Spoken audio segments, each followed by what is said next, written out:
But that meditation wasn't what led to awakening. Inquiry wasn't what led to awakening. They were all things that happened in life along the way to something that, uh, in order to talk to other people about it, I had to put a label on it. But there was no one way, there was no thing necessarily that changed. When I was 18, my aunt told me, go out and live your life and let it show you who you are.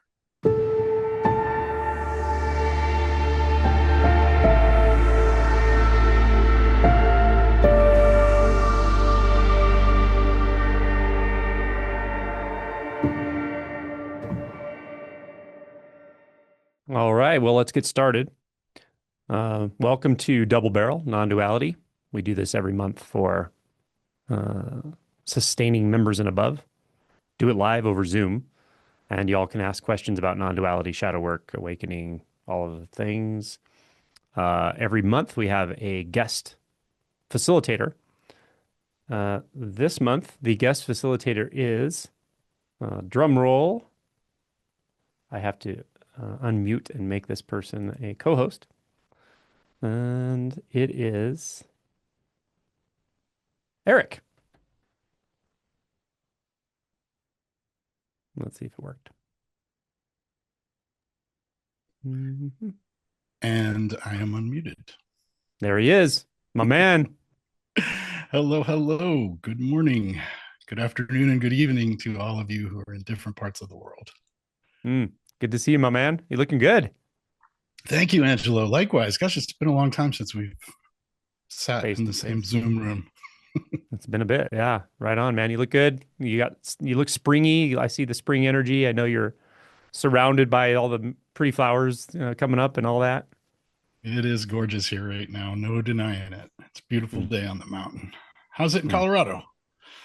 Right now it's a little bit overcast, but I've been loving spring, feeling that upward moving energy, lots of spring flowers and bulbs coming up and tulips and all the things that I planted in the fall, just watching them come through. It's been amazing. But yeah, Nice. feeling good. Awesome. Right on. Okay, so the way we do this is recorded. It will be released publicly, and anyone can ask questions, and I will call on you and I will unmute you. So when you're talking to me, don't remute yourself because then I have to keep unmuting you, or you won't be able to unmute. So just keep yourself unmuted while we're chatting, and then at the end you can mute yourself again. And I kind of go in random order a little bit here, but we're starting with the first one here. So we'll just start at the very beginning. That is Federico.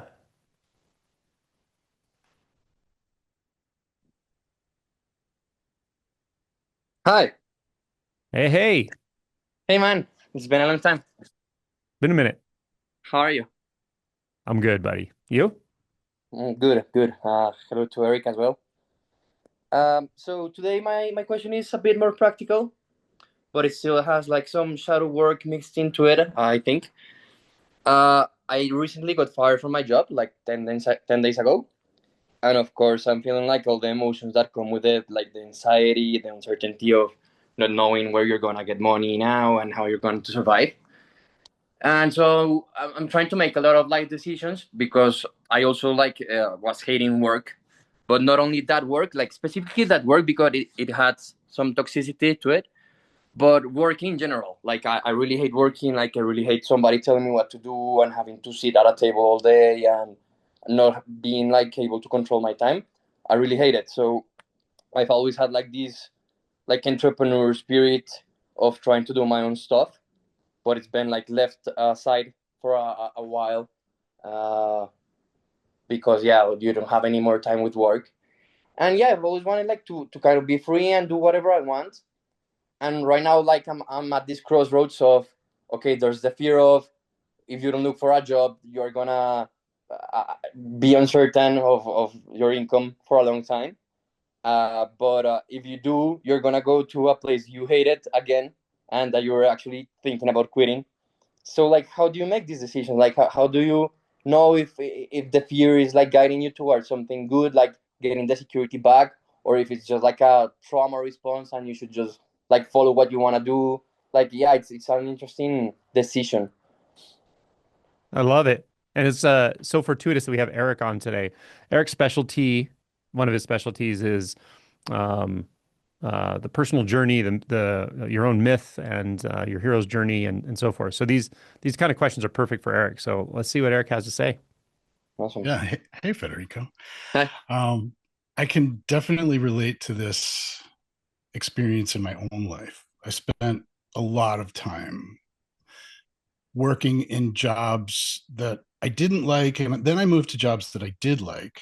And then I spent 20 years chasing a dream of living here in the woods, only to find that they were all pretty much the same, including the dream with total freedom that you talked about.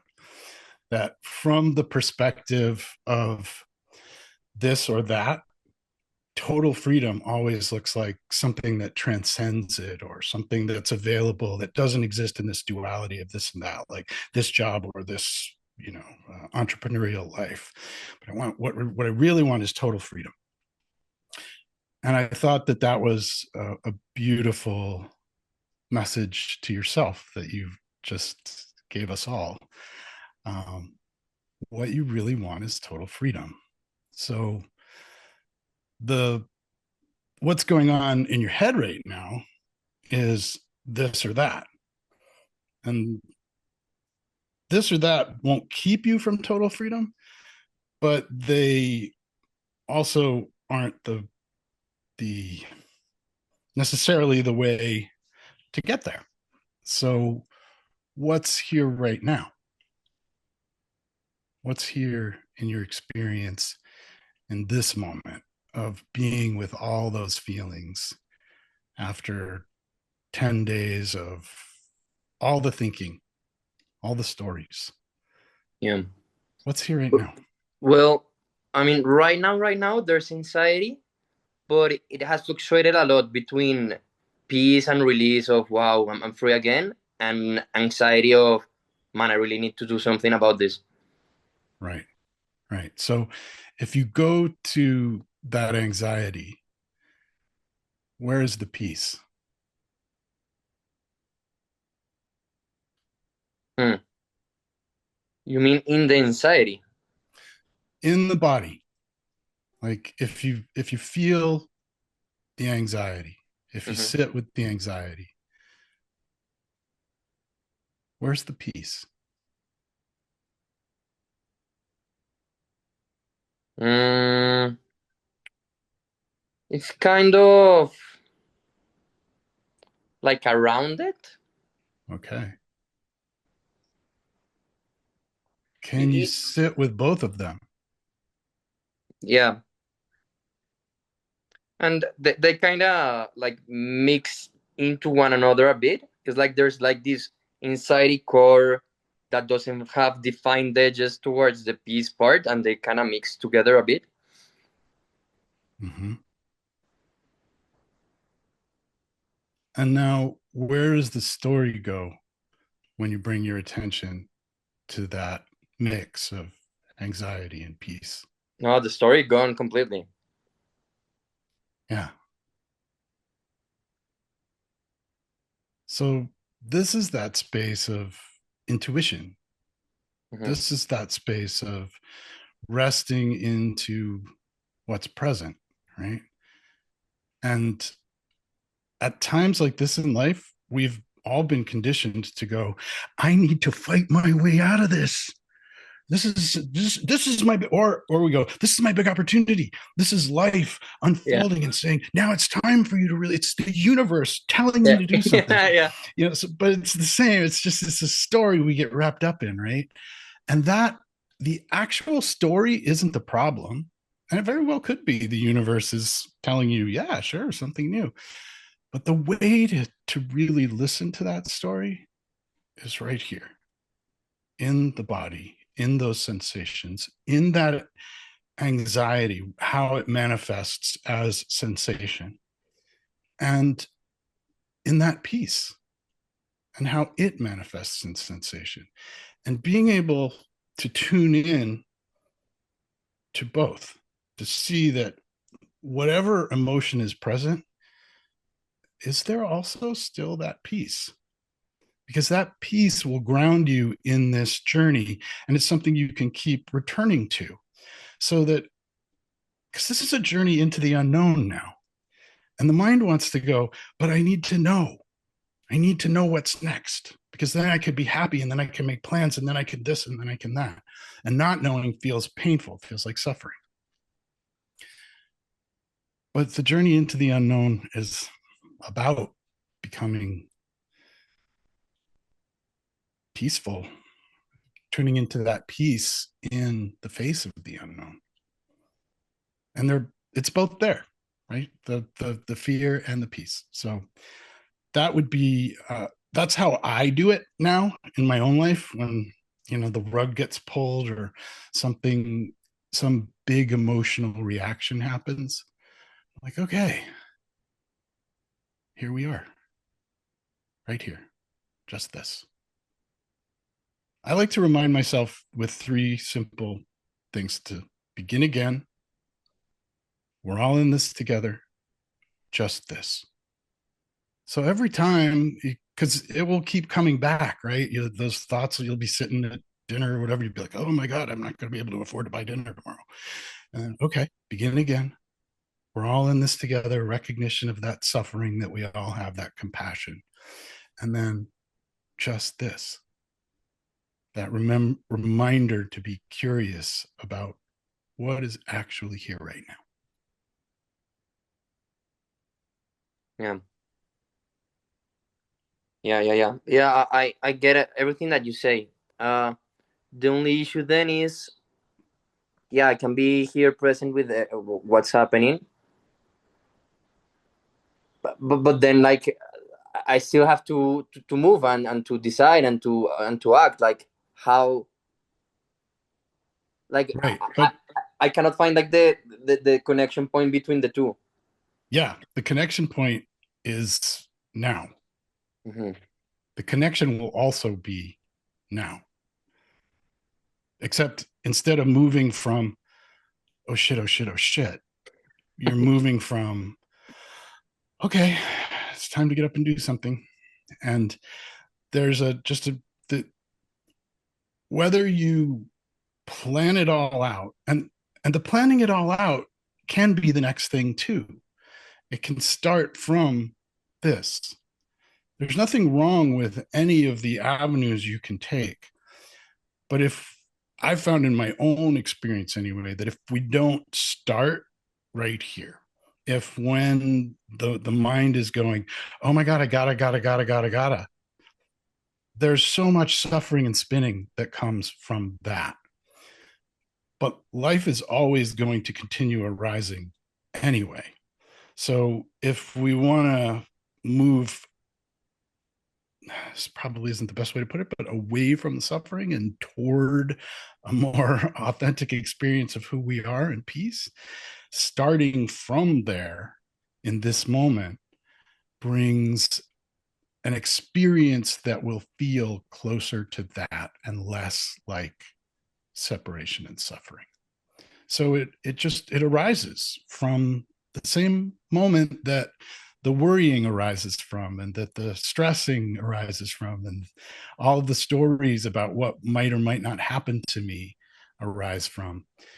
It just takes that first step in a sense of peace and knowing, along with all the other sensations.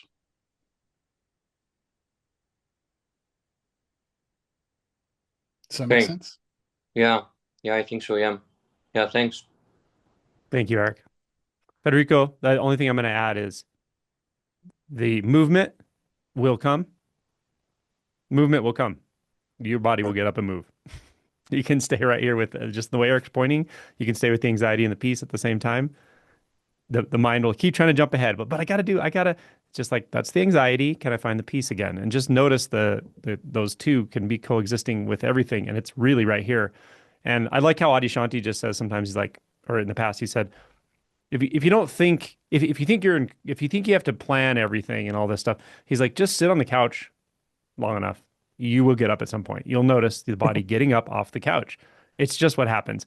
And the mind is tricky, right? It's like, oh no, but we got a plan. I got to know. I got to know. I've got to like, but when it has that anxious, frenetic feeling to it, you're better off just to go, oh, that's anxiety. Okay, that's a little bit of fear. Fear is transformational energy. Is there also peace here? And now you're in kind of coherence with the transformational energy, and you can just sit with it and watch, and your body will get up and do something. Like Eric said, suddenly a plan will come, and it won't feel like frenetic, anxious energy, or just the next step will come. It's like, oh, I need to go take a walk right now, or I'm going to. That's what I feel like doing. That's what feels completely congruent and natural with the rest of what's happening here. So just trust it. Okay. Right on, my man. Thank you. Thank Thank you. you. Yep. Bye. Yep. Let's see here. Let's go to uh Jen.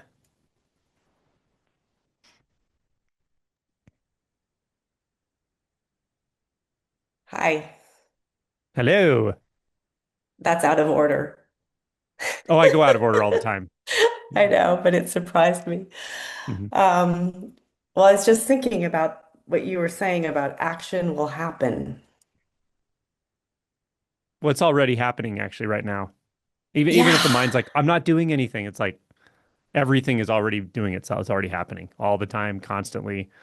Internal cycles, external cycles, energetics, everything's already happening. Isn't that beautiful? it is. It, oh my God. Yeah, I didn't really, well, I don't think there are any questions really. And there are no problems really,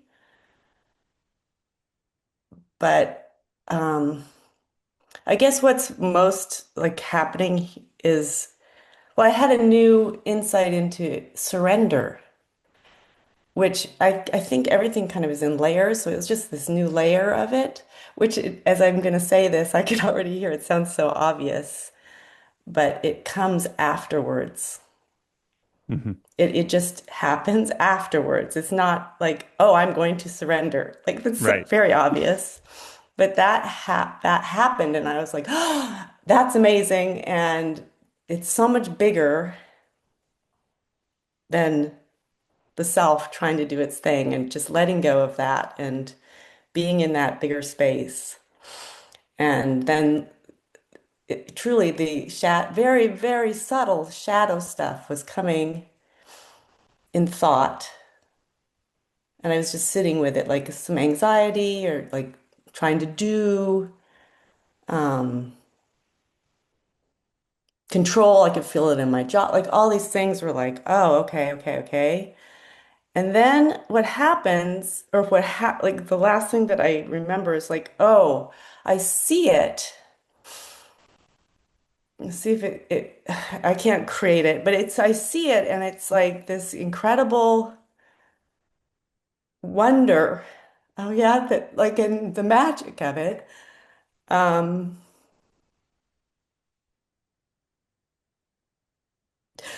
yeah, there's this, it's not really grief, but it's like so much sadness for the self Hmm. and then the world. Hmm. It's so sad to me. Hmm. It's Do, trying to do you get also through do you that. also notice the joy? Yeah. I'm not trying to remove the sadness. I'm saying I'm just telling you what I see right in front of me right now. It's incredibly beautiful and it's incredibly tragic. And it's also everything. And no one's doing any of it. It's just doing it by itself. So Yeah, and powerful. I could stay with this and then there's I don't know if it's fear, it's then I go into the thoughts and it's like these thoughts are just back and forth at each other. Mhm.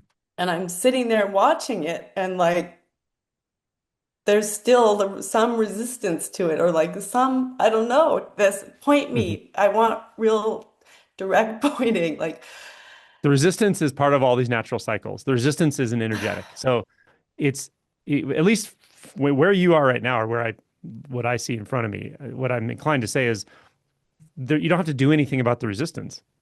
It's just part of it's like one of the cycles. At some point, it probably had a protective role in your life, and maybe it's a little bit distorted through thought right now, but even that's totally, totally fine. It's like just notice that the energetic of resistance, the way the body is affected by it, the emotions that come and go with it, the letting go that you have to do all the time because you can't hold on to anything and everything is constantly in flux. That is the surrender, and the surrender turns out to be everything. The surrender isn't something one person can do. The surrender is the everythingness that is blazingly obvious right now, and it penetrates everything. There's no separate part of it that you can take a role as. No one can. No one ever has. And now you're just dying into that, or you're waking up to it, or you're living it. It doesn't, those are just words, but it's all the same thing. You're realizing the vastness of this. I made a video once that was like, no one realizes how big this actually gets, but you will have these sublime moments where it's like, oh my God. Oh my It feels God. overwhelming Yeah. and Yeah. it makes me kind of sick. Mm-hmm. Yeah. It's okay to be overwhelmed. Yeah. Mm-hmm. Yeah. And every So experience just, comes and goes. This will go too. This moment will go and it'll be replaced by something else. And there'll be serenity and there'll be sadness and there'll be movement and there'll be stillness. And yeah. Mm-hmm. What I see is that you've realized at a like a cellular level, you don't have a choice but to surrender. That's what I'm seeing in front of my face. So I'm just endorsing that and saying that's right. And it's all okay. okay. Mm-hmm. Mm-hmm. It's already happened for you. It's in the can. The film's in the can. There's nothing you're going to do about this. It's perfectly orchestrated already. Bankei used to say, the Zen master, everything's perfectly managed in the unborn. That's what you're witnessing as the unborn itself right now. It's beautiful. Thank you. Yeah. Thank you. Nice to see you, Jen. Yeah, nice to see you. Thank you. Mhm. All right, let's go to Varsha. Hello, am I audible? You're here.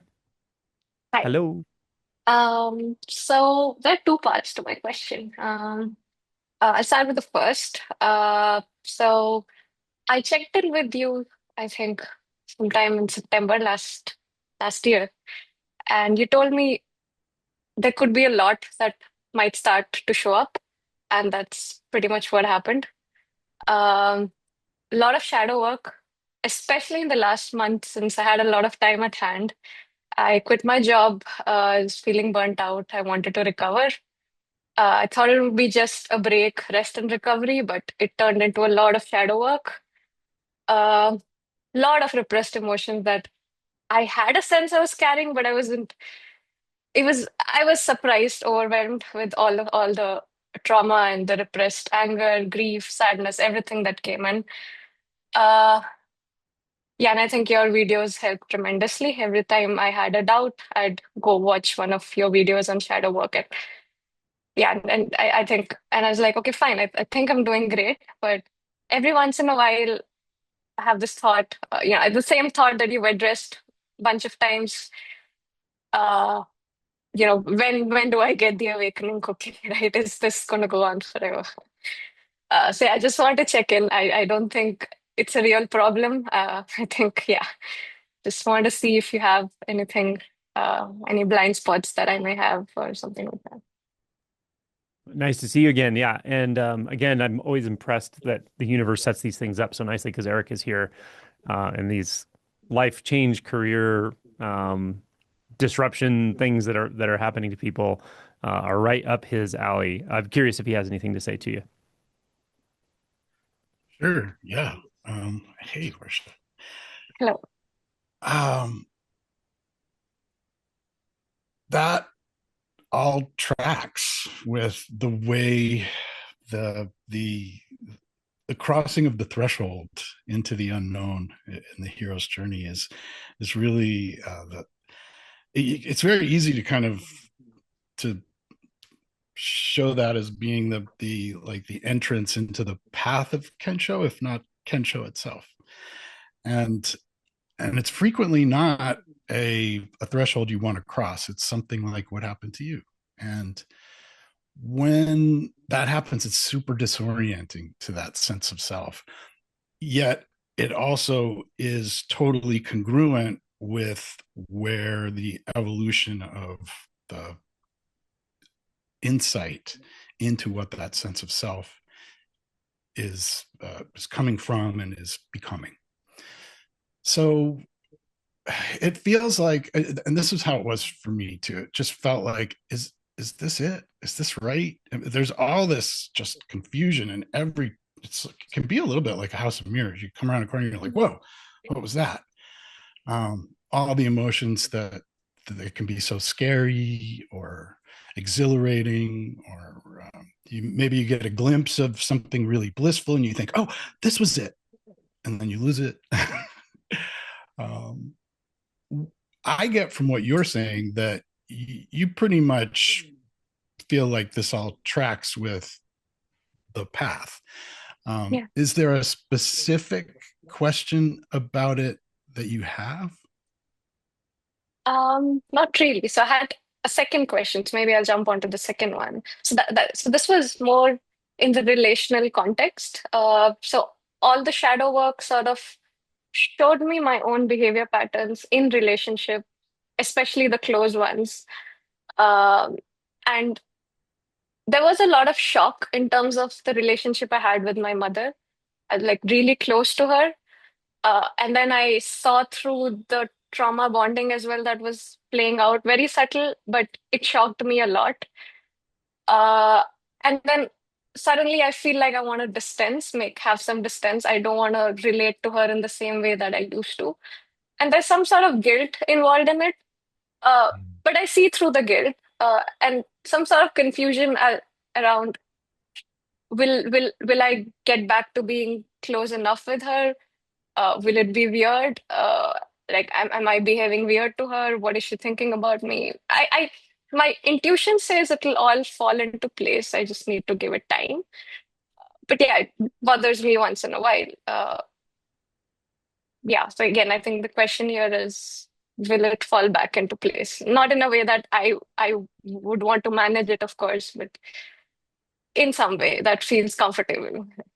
Sure. Yeah. Great question. I have gone through similar changes in the relationships with my dad passed last year.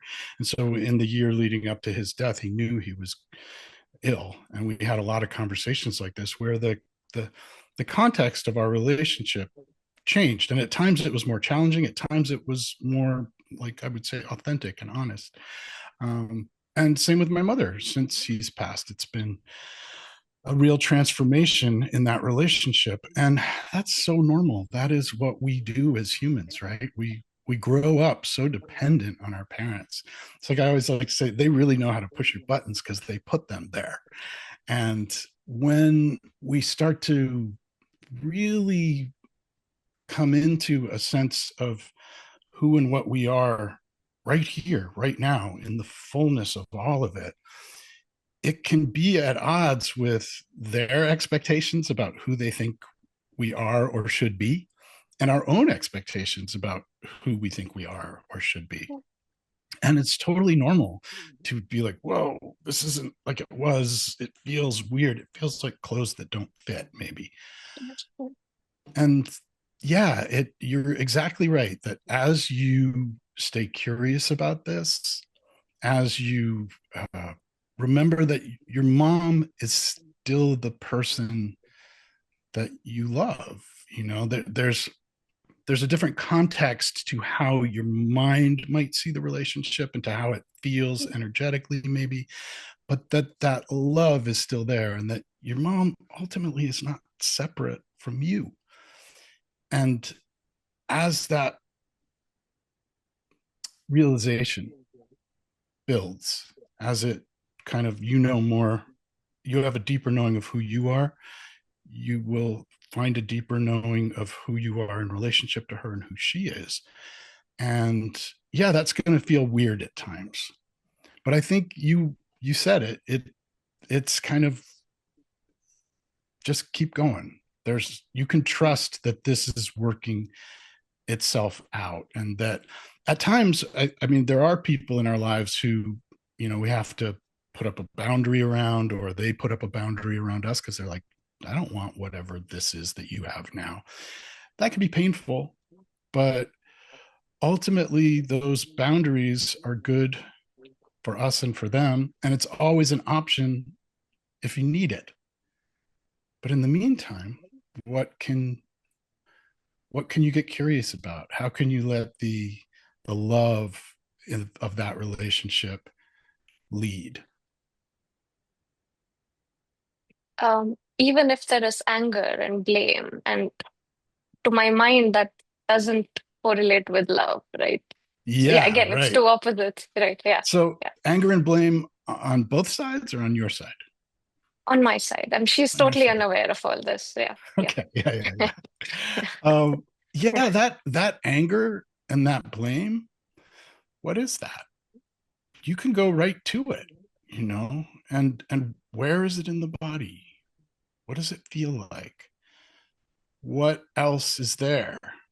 Like like when I was talking to Federico, it's like, is there anything else there? Is it just anger? Is it just blame? I found in my own life, a lot of times anger is just a lid on sadness or grief. Yeah, yeah. And there's like, it's like the sadness or grief is boiling over. And so we put a lid on it with anger because this will keep it in place. And, oh, God, it makes me so sad when that happens. Oh, stop making me sad. And that's just the way the Oh, self yeah, seems to yeah, want to work that yeah, out. yeah, yeah, That's like a little kid trying to survive through anger. yeah. And we can have compassion for that little kid because we all still are the little kids we were, in some sense. They're still right here. So we can throw an arm around that kid and say, hey, it's okay. We can feel sad now. We don't have to just feel angry. We can be with this. And that starts to open up all kinds of other options in relationship. Yeah. Yeah, thank you. That really helps. You're so welcome. Thanks for being here. Thank you, Varsha. The only thing I will add is just to answer the question about love, blame, and anger. Blame and anger can definitely be there when there's love there, for sure. Absolutely. And they're not mutually exclusive. They're not incompatible. Love is kind of the nature of your heart and connection and your resonance with others as not other, and your reverence for your parents and your history and all of that. Those are all like flavors of love. And you can emote. That's fine. You can feel anger. It's okay. There can have been boundary issues that have been, that need to be rectified or have been rectified, and there's some residual anger that can happen. Blame is a bit of a tendency of the kind of child's mind, and that happens, and you can just notice when it's there and say, oh, blame's happening right now. And blame is a funny thing where if you're identified and with it such that you don't even recognize it's happening, it can be really destructive, and it can be really distorting, and it can cause so much frustration and anxiety and all of this and enmeshment. But when you actually just start noticing it's there, you don't have to fight it or get mad about it or try to resist it or even try to get rid of it. Just notice it. Oh, blame is operating now. All of a sudden, it's like, it just really dispels it. It just kind of takes it out of the closet. It's not a problem. It's here. And then at some point, you'll just see like, oh, it's not really happening anymore. So that's been my experience. Great. Yeah, that makes sense. Thank you so Take care. much. Mm-hmm. All right. Let's see. We're going to go up to John.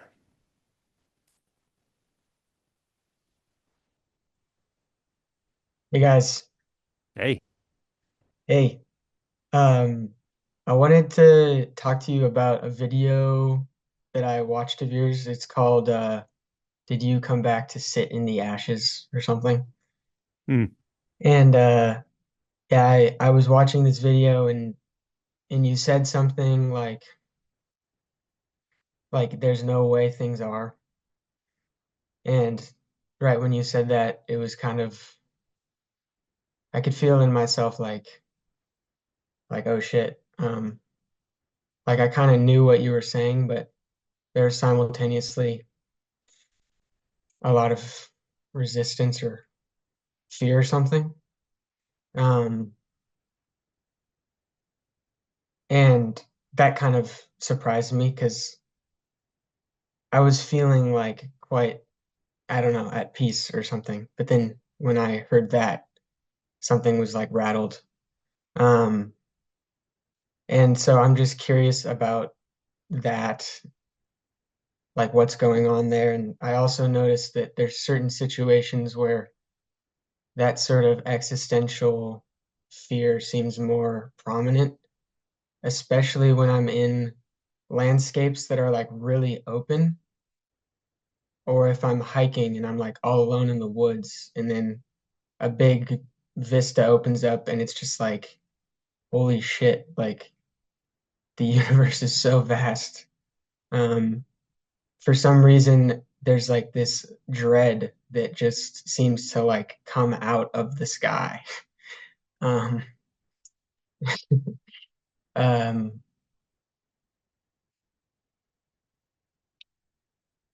so yeah, I don't know. I'm having like a paradoxical experience where there's like peace, but also just like terror and Hmm.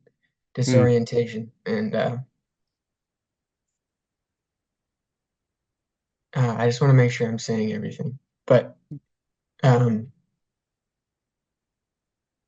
I can feel like when I sit in my room and I feel safe, it's really easy to sort of let the thoughts just like fall off of me, and this gap forms, and there's not a impulse to grasp anything. But then there's certain situations where I notice that that becomes way more uh, like seductive to feel safe in order to use a thought or something.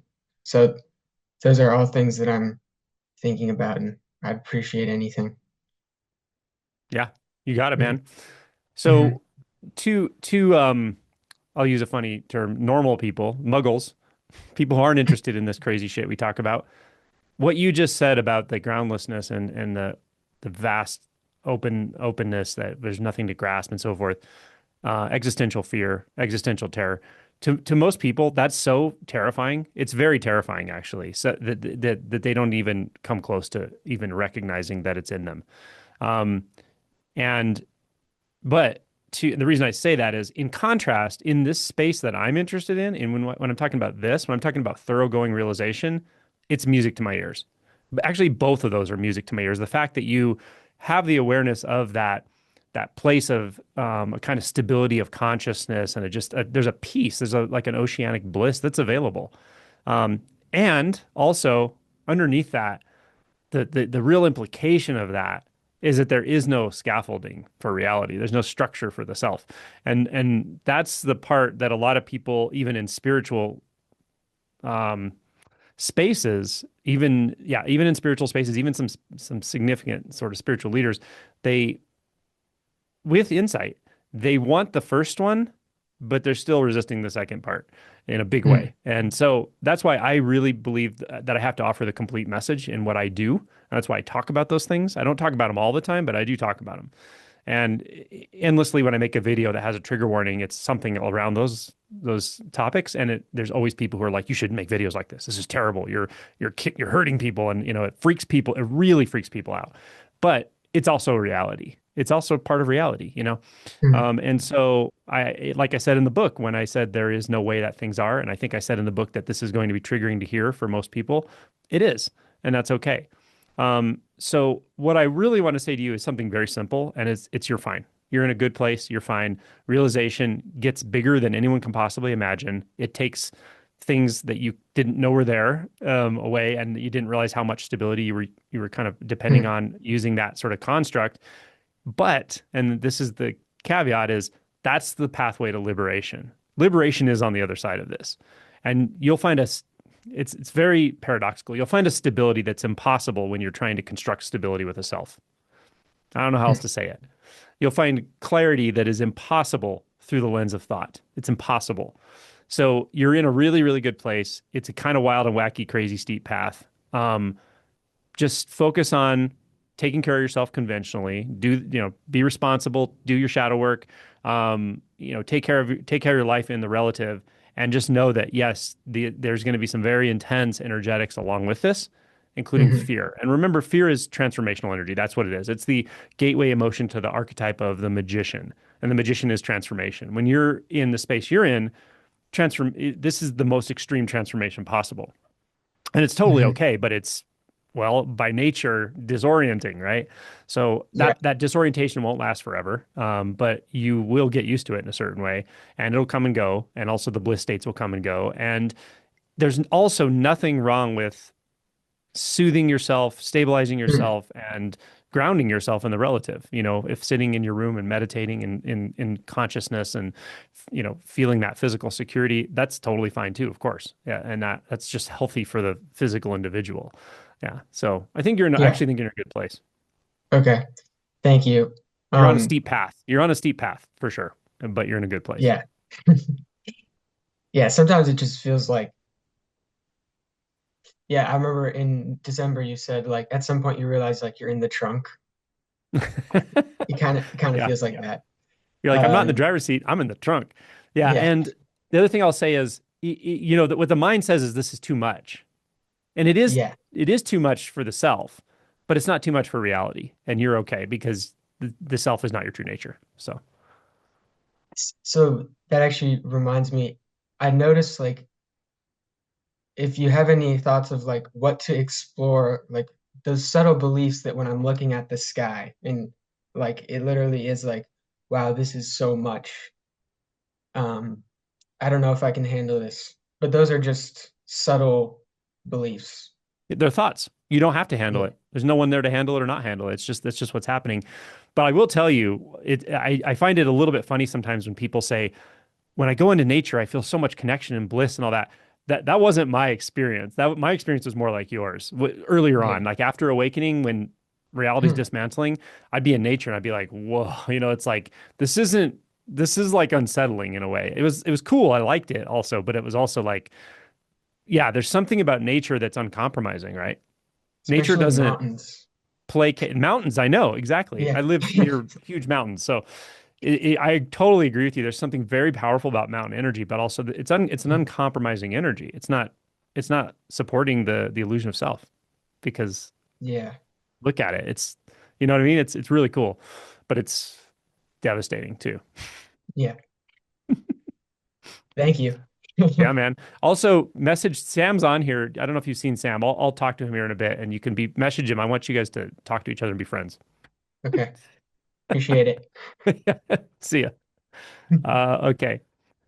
Let's go to um Eric and I are kind of taking turns here just because we have so many people with hands up. I want to try to get through as many as possible. Let's go to we'll go to the top here again. We're gonna go to Vicky.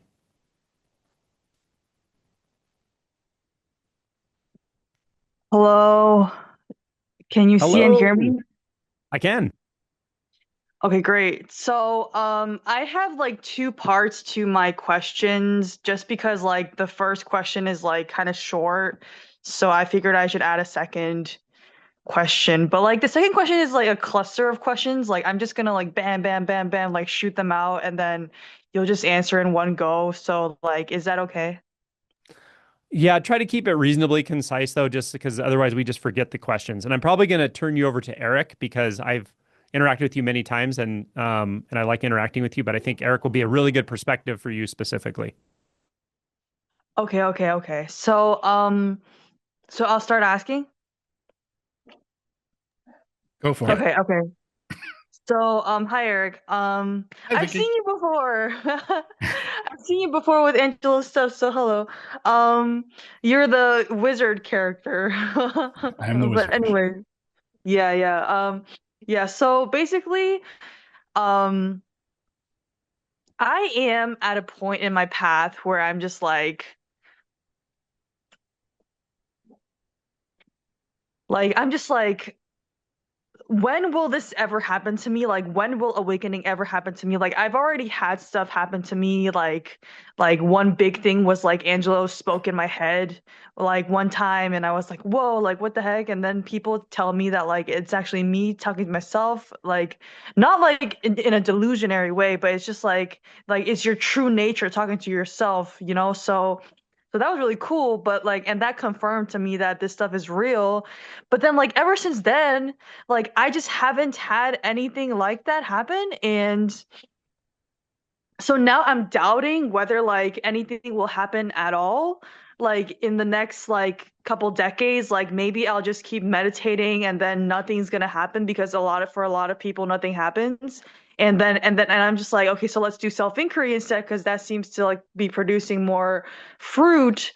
But then like it doesn't really click with me. So anyways, like I guess I'm just like kind of not devastated, but like I'm kind of just like really doubtful and I'm really like just debating even whether I should like keep being so spiritual because like who knows whether this stuff will ever come to be awakening. You know what I'm saying? Like I can Yeah. practice my whole life and like Yes. and I'm sure you understand because you've meditated and done self-inquiry a lot too. Like I think for like 30 years before you became awakened. So No, not at all.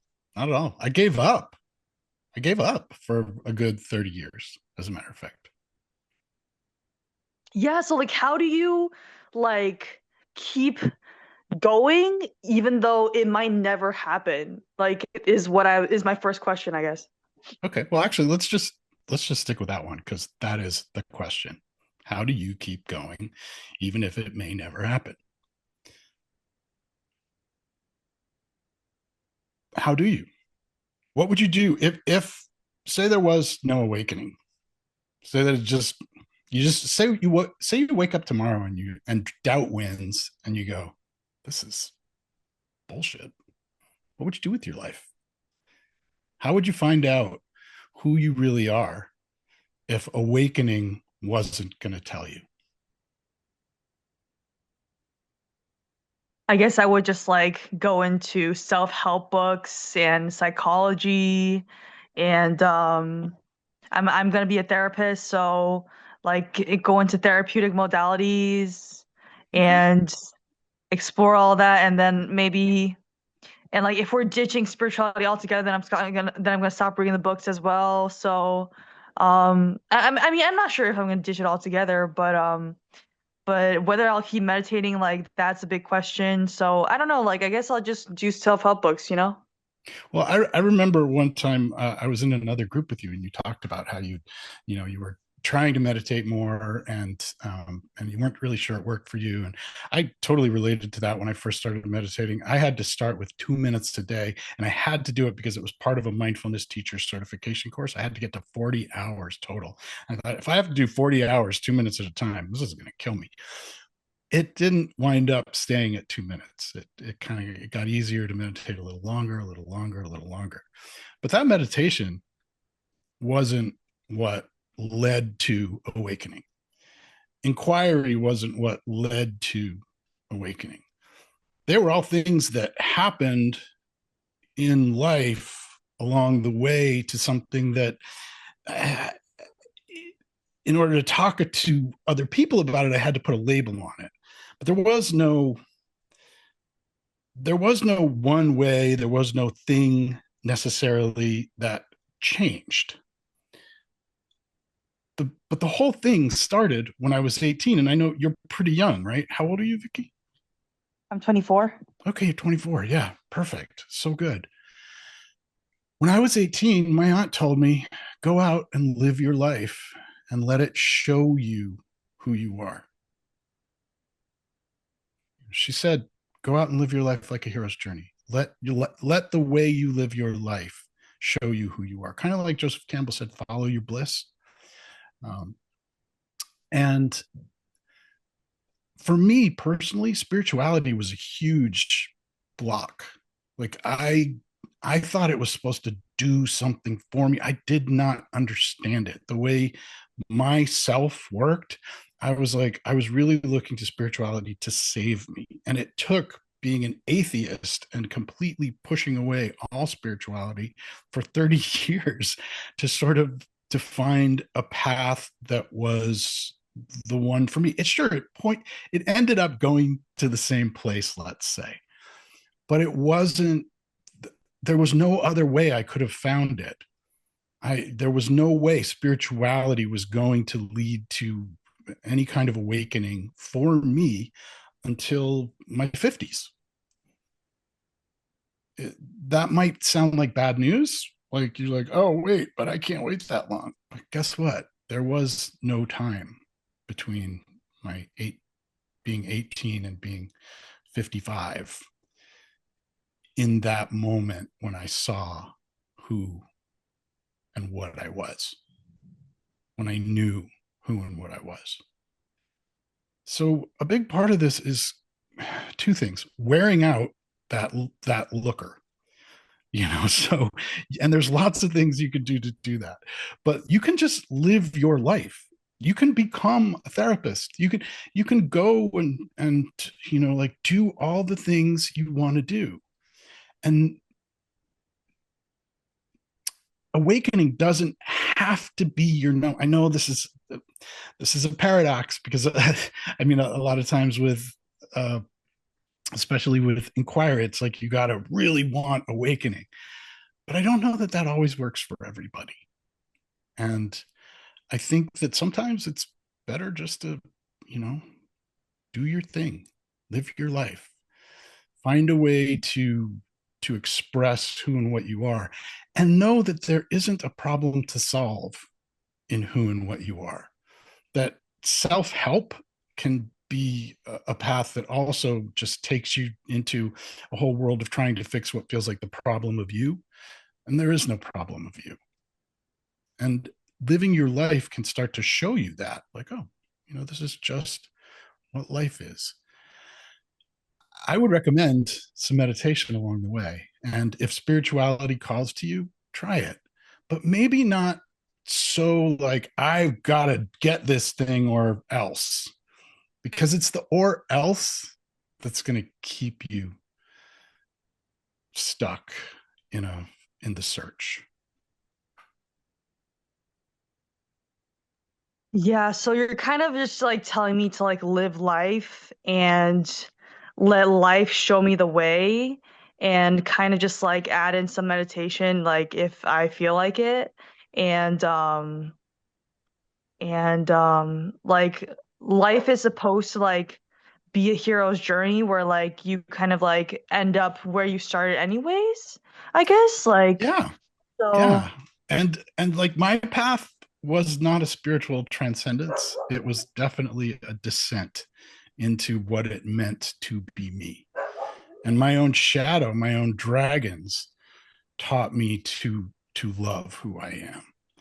And I thought awakening and spirituality were a way around those, and like, we're going to show me how to fix those. And because of who I was and my own conditions in life, I had these basic misunderstandings that were kind of turning spirituality back on me in a way that was really confusing. But going into this moment, this life, what's here, was always available. And I didn't see it all along the way, but slowly I started to. And if you really want to talk about what is awakening, that's it. Awakening is just being here now and not nowhere else. So you're awake if you're here. And can you be here? Can you stay with who and what Vicky is? sorry, I have to open a door. Hello, 阿姨，我现在在跟人说话。Okay, sorry. Okay, sorry. But I think, can you just repeat like 5 seconds of the last part? I didn't hear that part. I had to open a door. Sorry. Sure. I said, you're awake if you're here now. So can you be with Vicky, all of this, here, now? Oh, okay. But like, I guess like, I guess like it's the real deal to like be awakened and stuff like that. So I'm still gonna like stick around and like try to accomplish this. But like, yeah, it's hard. But thank you for your advice and thank you so much for your help and yeah. Thanks, Vicky. The only thing I'll add too is I've probably said this to you before, but just I really suggest really asking yourself, what do I really, really want to do with my life? What am I really interested in making my life into? What do I want to do? What do I want to participate in? What do I want to explore and discover? And if it's like, oh, awakening, it's like, well, why? What do you think it's going to give you? And then really orient to that is, it's like follow your bliss means if you don't know what your bliss is, that's also part of the journey. Really figure it out. Why don't you know what you want? Look for what you want to do. How do you want to live your life such that you would be the most congruent with yourself, with your deeper truths, all of that. That's just something to take away, something to consider. So thank you. Thank you. Okay. Let's see. We're gonna go to Isabel.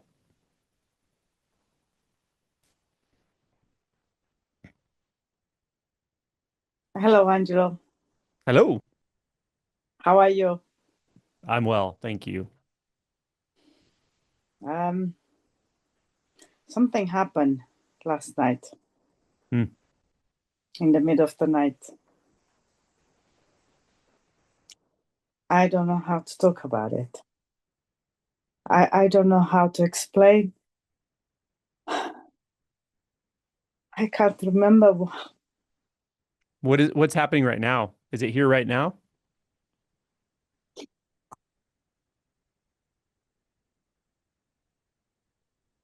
Like Jesus said, the kingdom of heaven is like a thief that sneaks in the night.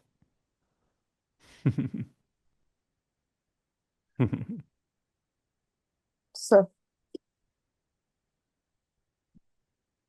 Let me ask you a couple questions. Is this even explainable in words? No. Good. Do you need validation from me that it's real or not real? No. Good. That's right. no, Yeah. no, Yeah. You don't need a context for this. You don't need to understand it, unpack it, unfold it. You don't need any of that. Just stay with it. Just stay no. with it. That's it. Let it show you. It'll unfold more and more. So, God. Yeah. I know. I know.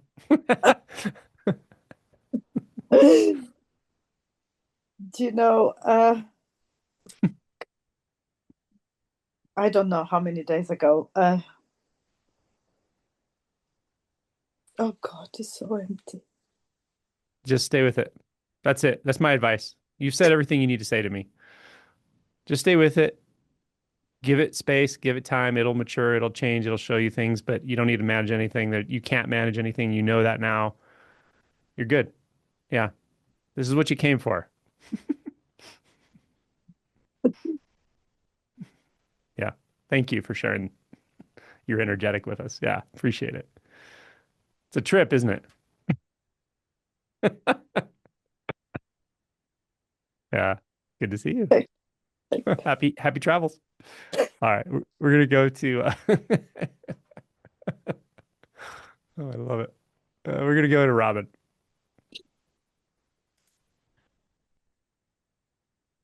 Oh, hello, Angelo. Hello. Okay. Um, Feeling a lot right now. Uh,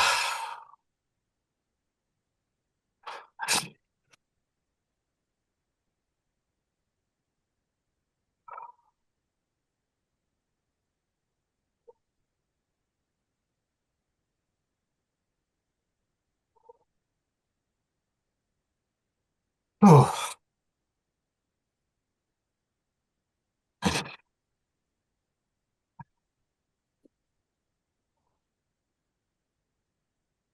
oh, I felt like I put myself in the worst place.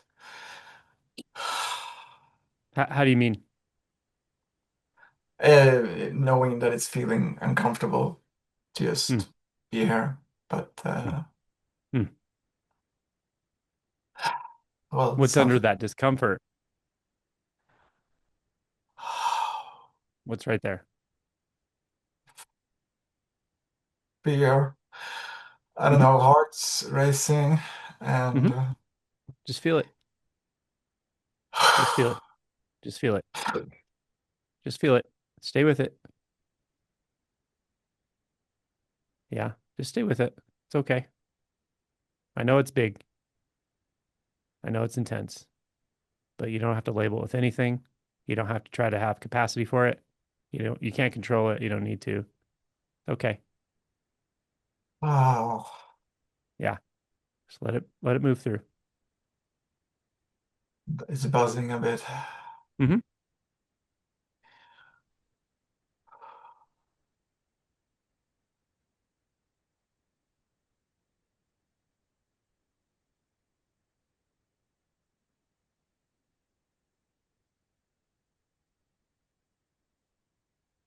Hmm. Yeah. Yep. What's right there? It's very, very like Hmm. cold in my chest. Hmm. Yeah. Just notice that space in your chest. Hmm. Just notice what's there. No labels, pure experience.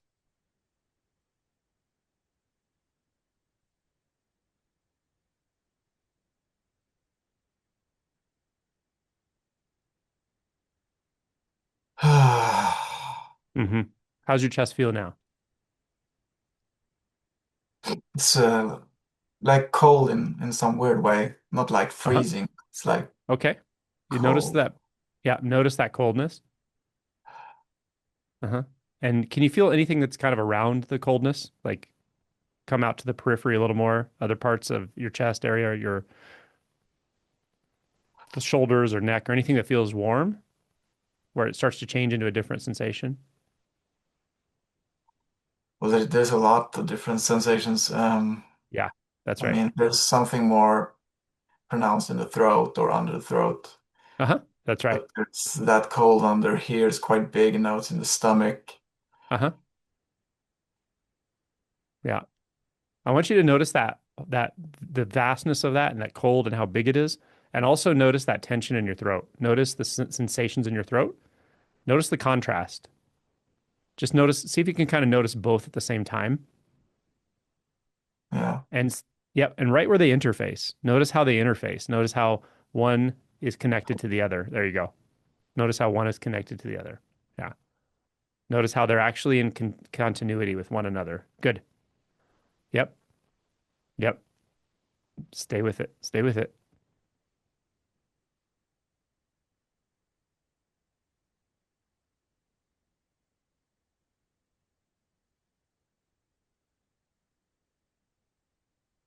I notice I want to go in thoughts sometimes, like, That's what if right. it's wrong? Hmm. Yep. Yeah. These are all the off ramps. The mind will say, let's get distracted. Yeah. It's like these are just attempts to dissociate, but you're actually staying with your experience, which is good. And that feeling of coldness in the chest and belly, that's probably a kind of physical dissociation, which is okay too. Just part of your experience. But just really exploring all these spaces and not leaving anything out, noticing you can kind of recognize the sensations in the chest, sensations in the gut, and the neck at the same time. And if anything feels stuck or blocked or disconnected, notice that too. And just stay with these, just explore these sensations somatically like you're doing. You're doing great. Yeah. Yeah, it feels fine. It's just like a little bit like almost overwhelming in the middle of it. I know. But Hmm. Yeah, if we had 45 minutes, we could go deeper into the process. But yeah, yeah. You can do just what I was guiding you to, though. Just stay with all those sensations and noticing the labels. Your mind says overwhelm. Like, I don't know if I can handle this. Well, that's a thought. Come back down in. Come back down in and just see what's there. Just let that experience unfold. Let the experience show you what it is. And just bring in a little curiosity, not analysis, not, mental curiosity, but just like what's here. Curiosity of exploration if a child is exploring a flower or something like that.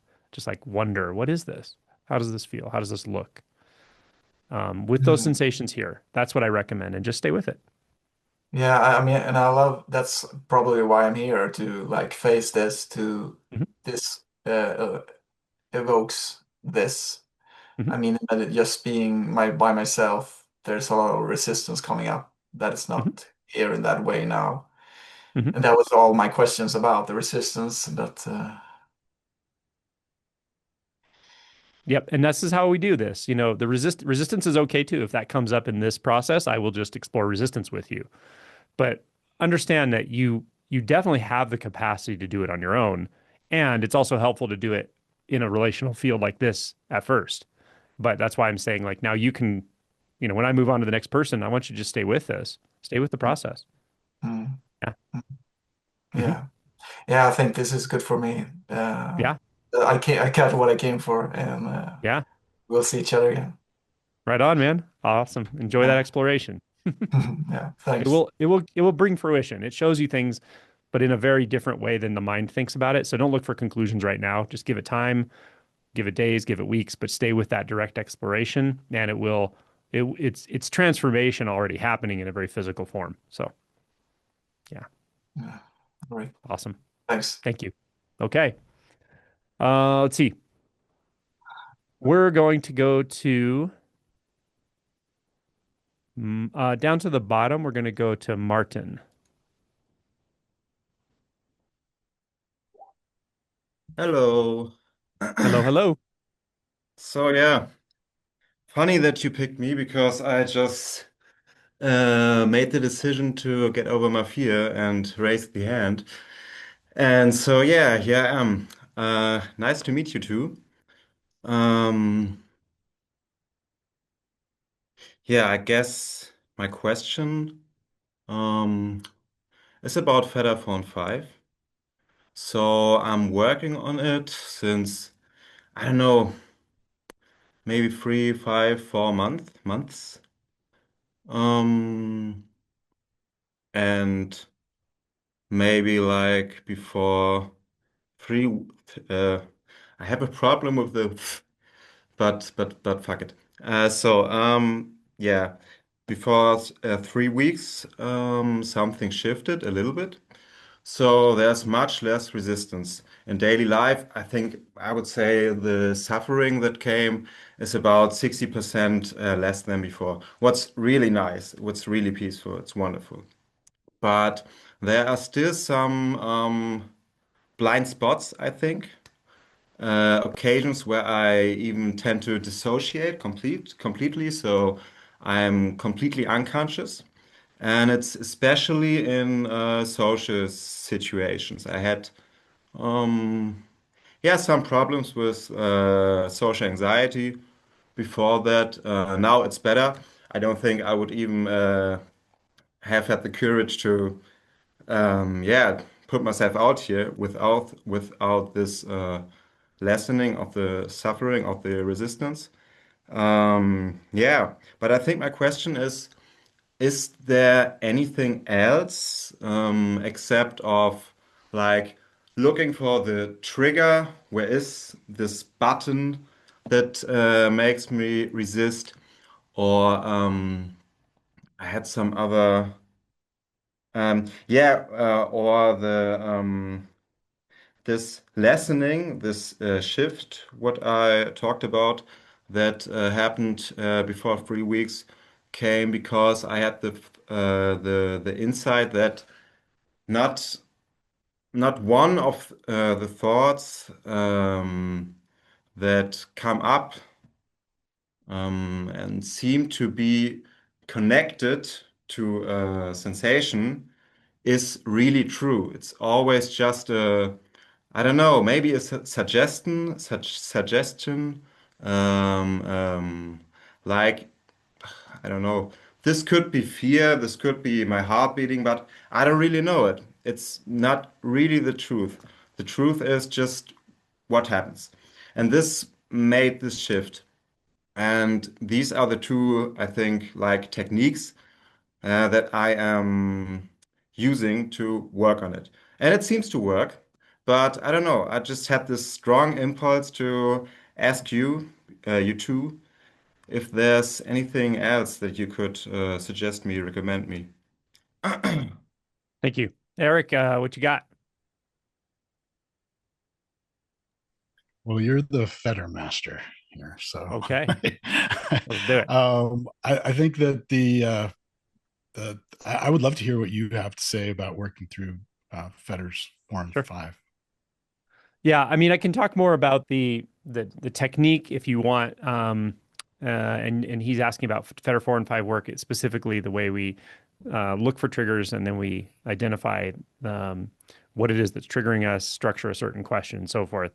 But actually, what came to me as I was listening to you talk was that there's this like a kind of social anxiety, just to put a completely conventional term onto it, is you said when you feel the most triggered or dissociated. I think you said completely unconscious, which I'm not sure is possible to be completely and absolutely unconscious awake, but maybe. But I know what you mean. I'm not discounting what you're saying, that there can be a very obvious sense of dissociation, pulling back into myself and going, Mm. oh, I don't know what to say here. Always awkward in these situations, blah, blah, blah.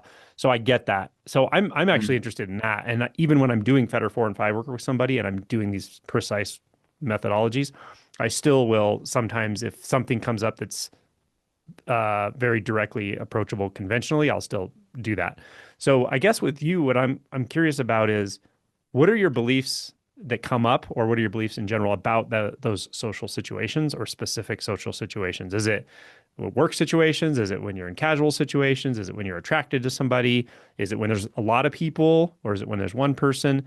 Like, looking into those kinds of triggers can be helpful because that helps you really start to get to, well, what is the trigger in the first place? So I'm curious if you can give me just a little bit more about that. I could maybe use this situation, for example, because it's like situations where I don't really know the people, yeah, where there's some feeling of potential danger, I think. Yeah, So, what's the danger? What's the not, danger here? What could happen? I don't know, I could get rejected and maybe oh fuck, just humiliated. Hmm. Um, What do I you think? What would you imagine that you would do or say that would trigger that humiliation or rejection? I could. Or like, let What me I ask you could. this: the humiliation and rejection, is that on you, or is that on the others, whoever those are? You mean if I have the fear to get humiliated No, or like if the humiliate? event were to happen, the actual fear, like, because like, so for instance, if I say, well, if I go into that room and I have a conversation with that group of people, then there could be humiliation and rejection. But Yeah. is it something I do that causes that, or is it something they're doing that causes that? Where does Hmm. it come from? Where does that start? If a humiliation event started to occur, where Hmm. would that start? Would it start with something you're doing, something they're doing? Where Hmm. is that? What happens there? Hmm. Maybe I could do something, I don't know, that makes the people react like this. I don't even Yeah. know what this could be, but But it does feel like it's like you're something on you, right? Like it's like, do I have yeah. to, like, am I saying the right thing? What if I say the wrong thing? What if right? Yeah. Does that make sense? Yeah, makes sense. Okay. Good, good. So what I sense in that, and I think this is very common in social anxiety, it's like, I'm not saying the humiliation is not what's feared, but what I'm saying is what we're really concerned with is what I'm going to say and what I'm going to do and how I'm going to come across, right?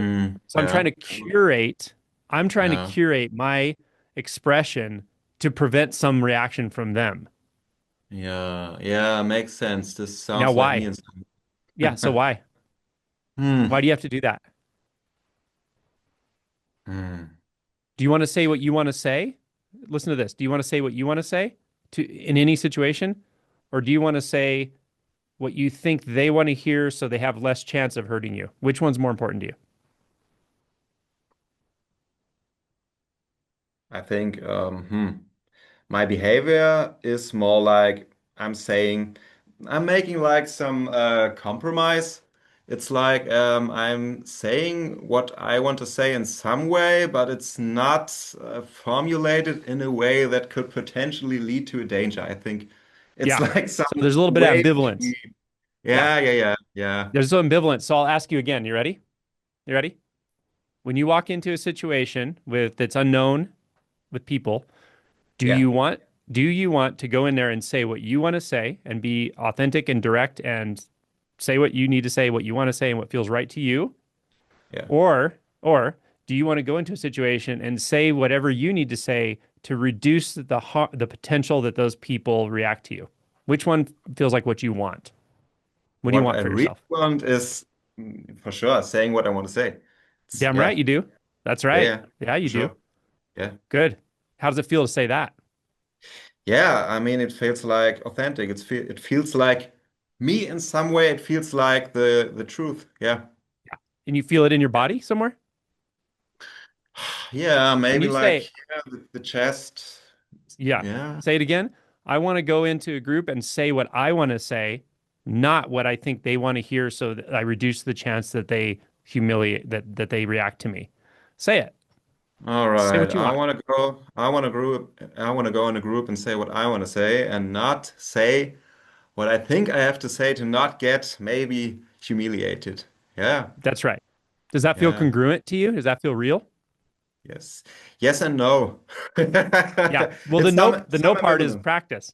The no part is Yes. practice. Yeah. When I Yeah, first yeah, learn a true. new exercise, it's like, yeah, my muscle's Yeah. not used to that yet, but there's some part of me that knows, yeah, I got to keep doing this. Yeah. Yeah, yeah, That kind true. of congruence, and you just said this to however many people, I don't know how many people are on here. You just said it to a lot of people. So that's your Yes. truth. You just said your Yeah, truth. And see all the yeah. hearts coming up? You're getting more hearts than we've had in Oh, this whole call. What that tells oh, me, and here's the lesson. Here's the lesson, right? Here's the takeaway. yeah. What that tells me is it doesn't just benefit you to tell the truth, it Mm, benefits everyone. They want mm, you to be honest. They want you to be congruent. They want me to go, fuck you. I don't care what you think of me. I want to say what I have to say. That's what people want mm, to hear. They want your mm, honesty. So you're not giving them you're not give you're doing people a disservice when you're not being real. mm, As real as you can be. And now we know you can be a little more real than you were 10 minutes ago. Isn't that awesome? yeah, yeah, truth. Yeah. There you go. Yeah. Thank you guys. So, and when It's you leave here, what I want you to do is, or what I'll suggest, it's up to you, is do what you and I just did and see how can I extrapolate that into other situations. Maybe mhm, you can make a habit of when you go into new conversations with new people, just go, hey, listen, I'm practicing just saying what's real for me. I'm practicing not saying what I want to come across such that people accept me. So mhm, just know, like that's what I'm at. That's what I'm interested in. So hopefully I don't offend you, but I'm going to say what I need to say. Or, you don't have to say it just like that, but start to feel that. Map it, mm, like you just said. You could feel it in your chest. Feel it when you mm, start to talk, whether you're in front of mm, people or talking one on one with somebody. Your mm, body knows how to do this. Actually, your mm, brain gets all mhm. confused. Your body knows how to do this. Yeah, yeah, true. Nice work, man. You just did a workshop for everybody here. Yeah, thank you. Yeah, man. Nice work.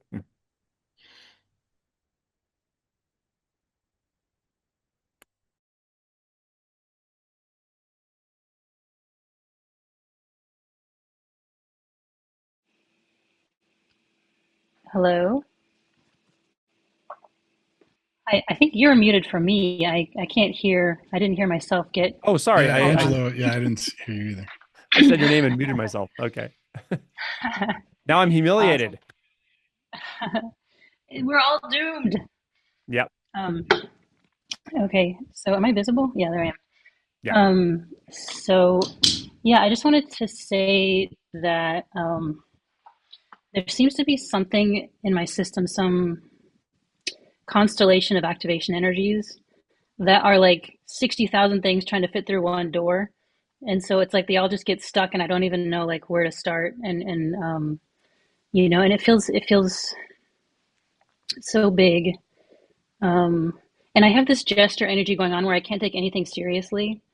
So it's like it's it's like I you know I mean I want to say I don't know how to relate to it and I know there's no relate to it. It is what it is, but um yeah, just some pointers on that would be appreciated. Sure. Eric, do you have anything? Sure do. I do love some jester energy, some trickster energy. Um, That's a beautiful explanation of what it can feel like to be a self, right? Like a clown car of thoughts. Like it couldn't possibly be another thought that's trying to get out of this car. Uh, and I think that the beautiful thing about looking at it like a clown car or like a jester energy is that it tunes into that archetype of, like this is a way that we tell stories to ourselves. We go, oh, this is like a jester, or this is like a trickster. This is like Angela mentioned earlier, the magician around fear. And these things are coming from a very deep place in who we are as humans. They're part of the language, a lot of which we've lost, that allows us to kind of see our lives in a bigger picture. So I would say, like, if you were to actually go with that, where is it? I'm getting that it's like it's uncomfortable, but it's also kind of funny. Well, it's not that it's funny, it's that the my sort of energy that's just been like unleashed lately is just like I can't take anything seriously. Everything's just like silly and so then like this thing comes up and it's like it's almost like um challenging that or something or um I don't know, trying to reveal something. Okay, great. When you say this thing, and you described it as like 60,000 thoughts or whatever trying to come through a doorway, tell me a little bit more about what this thing is. It's not thoughts, it's more like almost like a hot like sparkly compressed gas kind of coming up toward my diaphragm and then it's kind of blocked and then there's also this activation in my heart and something in my throat that for months I've been feeling into it for months and um, trying to relax it as best I can or trying to let it be whatever, let it be as tight as it wants. And it doesn't really move. So yeah, it's just like there's and then there's kind of a deadness in the heart. Mm. So it's just a big bunch of like I don't know what to make of it. Yeah. Well, you, can we try something real quick? Like, where go to the place in the body where awareness is, where it feels like the looker is, the one who's assessing the whole spectrum of where the energy is. Can you feel that? Is there a place somewhere in the body where attention feels like it is looking from?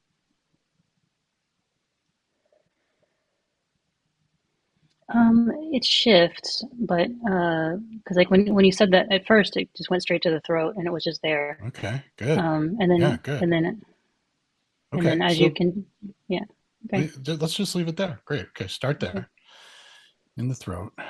Just allowing yourself to breathe. Just letting attention be there in that what feels like maybe it's a little blocked or it's a strange sensation. Just letting attention be there.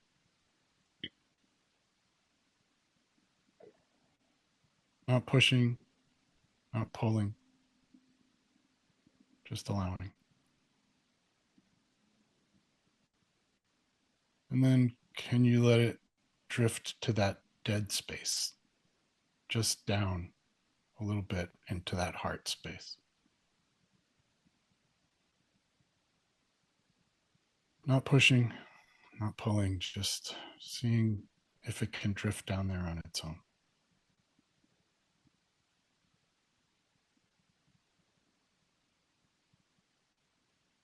And then what's there?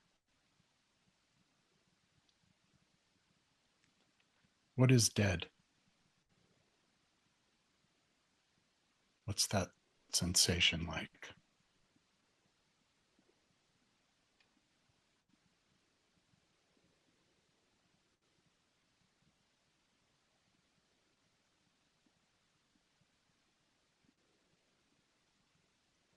It's almost like a pool of stagnant water. Hmm. Okay.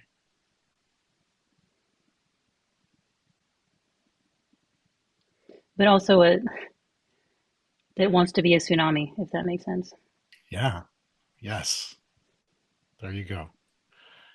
There's a sense of potential in it. Would that describe it? Yeah. It could suck you in or it could overwhelm you.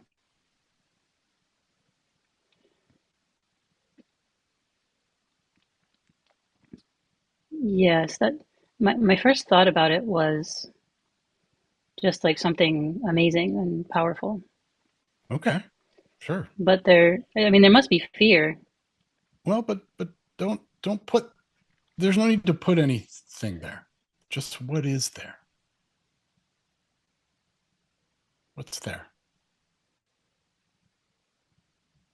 Because our heart center can really be a connection to that sense of compassion, that sense that we are all in this together, that there's no separation between us as people, us as the world, us as the universe. It can be very much that insight can be tied up in this space in the body I've found in my own life and with other people. And the way that that compassion manifests in life is can be feel like fear and blockage when when fear is present. It feels like there's no connection to that compassion. But really, a lot of times that deadness, that fear, that potential for a tsunami, it's more like a something that's hiding that compassion. That's like a dragon hiding treasure, right?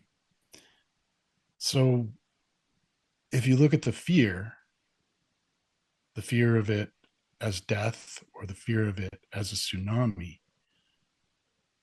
what do those two things mean to you?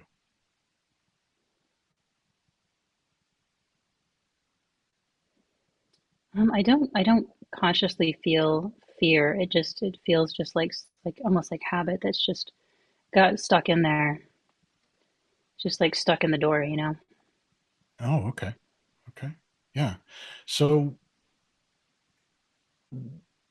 what does stuck mean? What is stuck?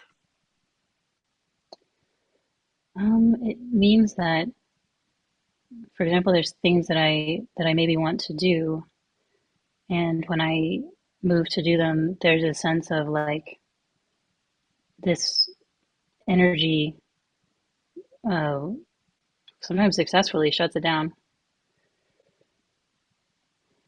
Okay. So the energy seems like it has its own will.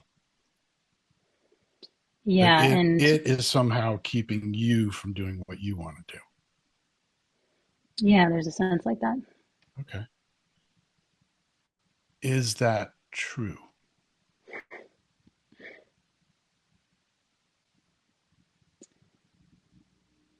Um,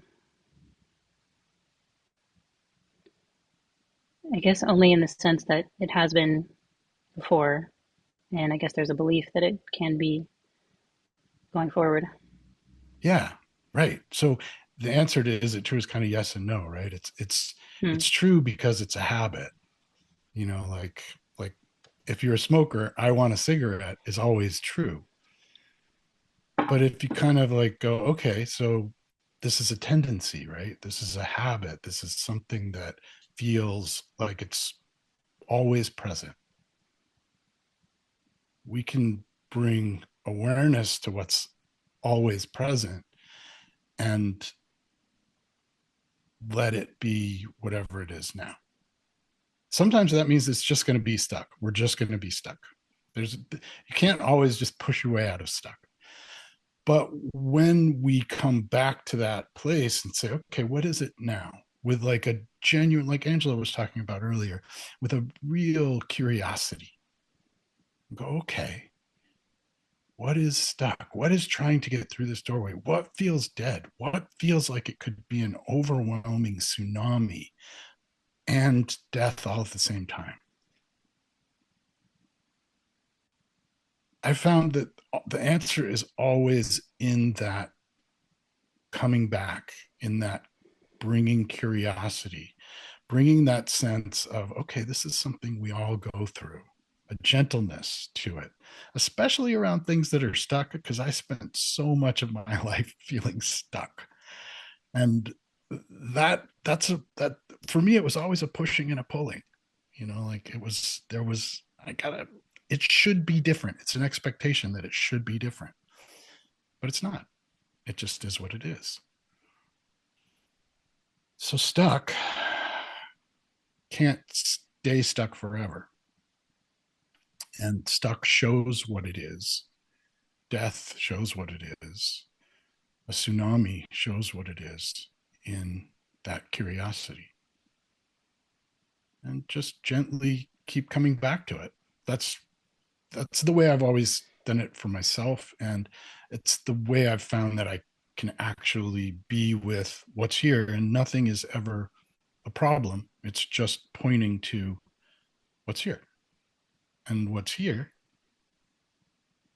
is just this. Thank you. Appreciate you. Yeah. Thank you. Thank you, Eric. I hope everyone was following along. I was. That's like a very profound heart meditation.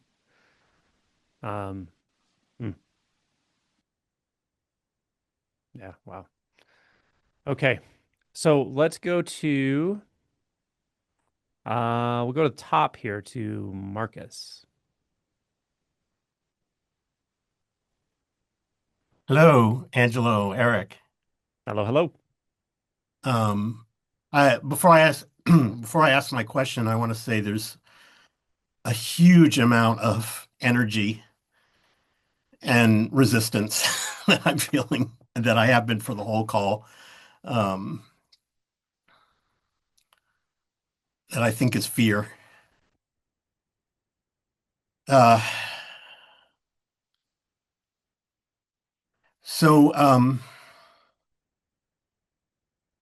the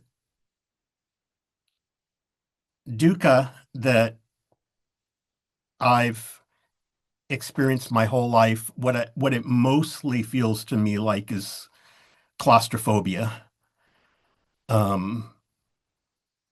Claustrophobia and inauthenticity, like just not being able to get out to something authentic, not, yeah. And what the 10 years of practice feel like they've taken me to is never expansiveness, but just going deeper and deeper and deeper into that claustrophobia. And it's ratcheted up recently because for the first time, I've been able to do that, the exercise that you, Angelo, talk about, where you wait for the next thought. And then that's a thought, and then you wait for the next thought. And I've known for a long time that would be useful to me, but I would just, whenever I would try to do it, I would just get pulled into daydreams and thoughts almost instantly. Somehow I now am able to do that. And I can see now that a lot of the claustrophobia, a lot of it's like a wall of thought. And there's so many layers to it. It's like when one layer of thought not goes, but when I sort of see through one layer of thought, it's like there's another, like a subtler layer and a subtler layer, and it feels impenetrable. I can experience what's here that's not thought. I mean, I can experience body sensations and sounds, things like that, but it's like they're covered with a skin of thought, of labeling them and everything else. So there's that. As I've also gotten a closer view at social mechanisms, I have such a value for authenticity and honesty, but I can just all of these habits, protective habits that are inauthentic, that just seem to that just seem to go and go and go, and just trying to have a conversation with somebody, and just seeing all of these, like, oh, better choose this word and not this word, and better make the story interesting, and just all of this bullshit that also seems impenetrable, along with just the general, knowing that whatever is going on for me is ineffable and uncommunicable on some level. So all of these compounded it just feels like a bottomless well of of what I said, of claustrophobia and inauthenticity and trapped in something. So I can't formulate that into a specific question. I mean, I feel like I'm doing my best to sit with it and feel it. But I would be interested to hear it.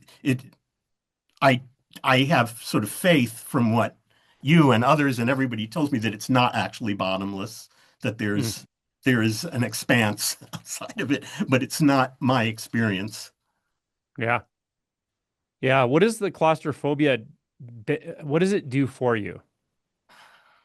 What is what do you get out of it? I think it's protective. Yeah. Mm-hmm. And what has that protection costed you in this life? God, everything. Yeah, that's right. Feel that. Feel that for a minute. It's not funny. It sucks. Yeah. Right? I've been there. Feel it. It's cost you everything. That protection mechanism has cost you everything. And it's innocent. You did it innocently, but it cost you everything. It's important to see that. Yeah. Yeah. Yeah. Yeah. And so it is something you're kind of doing a little bit. It's helpful to see that. That there's it's a little bit of buy-in that just gets that thought process. The thing about thoughts is we let's put aside a moment the whole conversation about will, personal will. When there's no person, there's no will, but forget that for now. The thought mechanism itself is kind of like, it's almost a perpetual motion machine, but not quite. It takes the slightest bit of will to get that thing going. Once it's going, it has a lot of momentum. It's like a gyroscope. So what you can do, though, is back up and see, like, do I really want to push that gyroscope? Do I want to blow on that windmill? I don't know if I do. Why? Because it costs me everything. And when you stop doing that, and that claustrophobic protection blanket starts to fall, pay attention to your experience as I say this in your body. When that claustrophobia mechanism starts to fall, what do you feel? Let it fall right now. What do you feel? What do you start to feel? Don't give me the right answer. Don't give me the answer you think I want. Give me the answer you're experiencing, and take your Well, I time. don't know that I'm feeling it starting to fall, but Just don't grab it. Just don't grab it and it will fall. Don't make more thoughts. Don't use the protection mechanism. Just stay here. Just let it kind of settle. Thoughts are going to come. That's fine. Just don't grab them. Don't buy into one single thought. Just stay with it. Just don't grab. They're there. They're there. You can grab them anytime you want. Just don't. They'll be there for you, but you don't have to. Because that protection mechanism has cost you everything. So let's see what happens when you don't grab it for 1 second. For 5 seconds.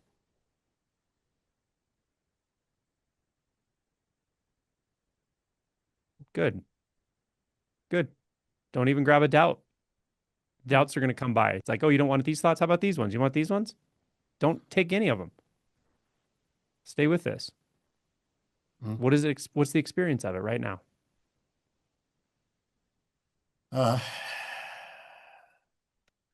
Well, there's a intensity in Yep. the chest. Uh-huh. There was in the head, but that seems clearer. Yeah. And this intensity, just stay with the experience without trying to continue to describe it for now. Stay with the sensations, the experience, the energetics of it. Does it feel expansive or contractive? Primarily. I would say contracted. I mean, Okay. it feels, Does it feel like yeah, it's moving contracted. inward or outward? Inward. Okay. Just go in. Go in with it. Without thoughts, go in. Let it take you where it's going. Now it's gone up into the head. There you go. Stay with it. Let it move where it needs to move. Don't think about it. Is it moving inward or outward? Into the face. Into the face. Uh-huh. And just notice how it moves. It's energy. It's just energy. Yeah. Is it going inward or outward? Can you tell? It's just incredibly dynamic. So like in That's the right. time I take to say anything, it's changed. That's yes, exactly. Yeah. I almost might call that expansive to some degree, but just don't worry about that. Stay with it. Yeah. It's dynamic. That's right. I want you to stay with that dynamism. Don't try to control anything. Yeah. Because that's cost you everything. And one little bit of thought leads to endless walls of thought. But you don't have to do that right now. Let's explore what happens when you don't. And stay with those sensations and that dynamism of the energy. That's what I want you to do. That's it. Yeah. And watch this recording back if you need to or whatever, but just stay with it. You can do this. Stay with it. You'll notice it starts moving here and there and inward and outward and in possible ways and expansive and contract. It's like whatever it's doing, it's not in the framework your mind wants to put it in. It's not contracted or expanded. It's none of that. It's what it is. And it's incredibly dynamic, as you said. You're attuned to your experience. You are. I can see it. You're not, it's not that you can't experience somatically. It's just that coping mechanism was strong for you. But it doesn't have to be right now. You can do whatever you want right now. That's your freedom. Freedom, expansion is freedom. And fear is expansion. Fear is an expansive emotion. It's going to come and go too. It's fine. Fear is not a problem. Here. Yeah? Feel that energy. Stay with it. Okay? Yeah. Nice work, man. Thank you. Yeah. Yeah. Thank you. All right. Let's go on to, we'll go up to Monica.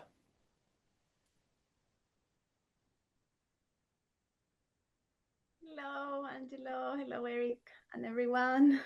Hello, hello.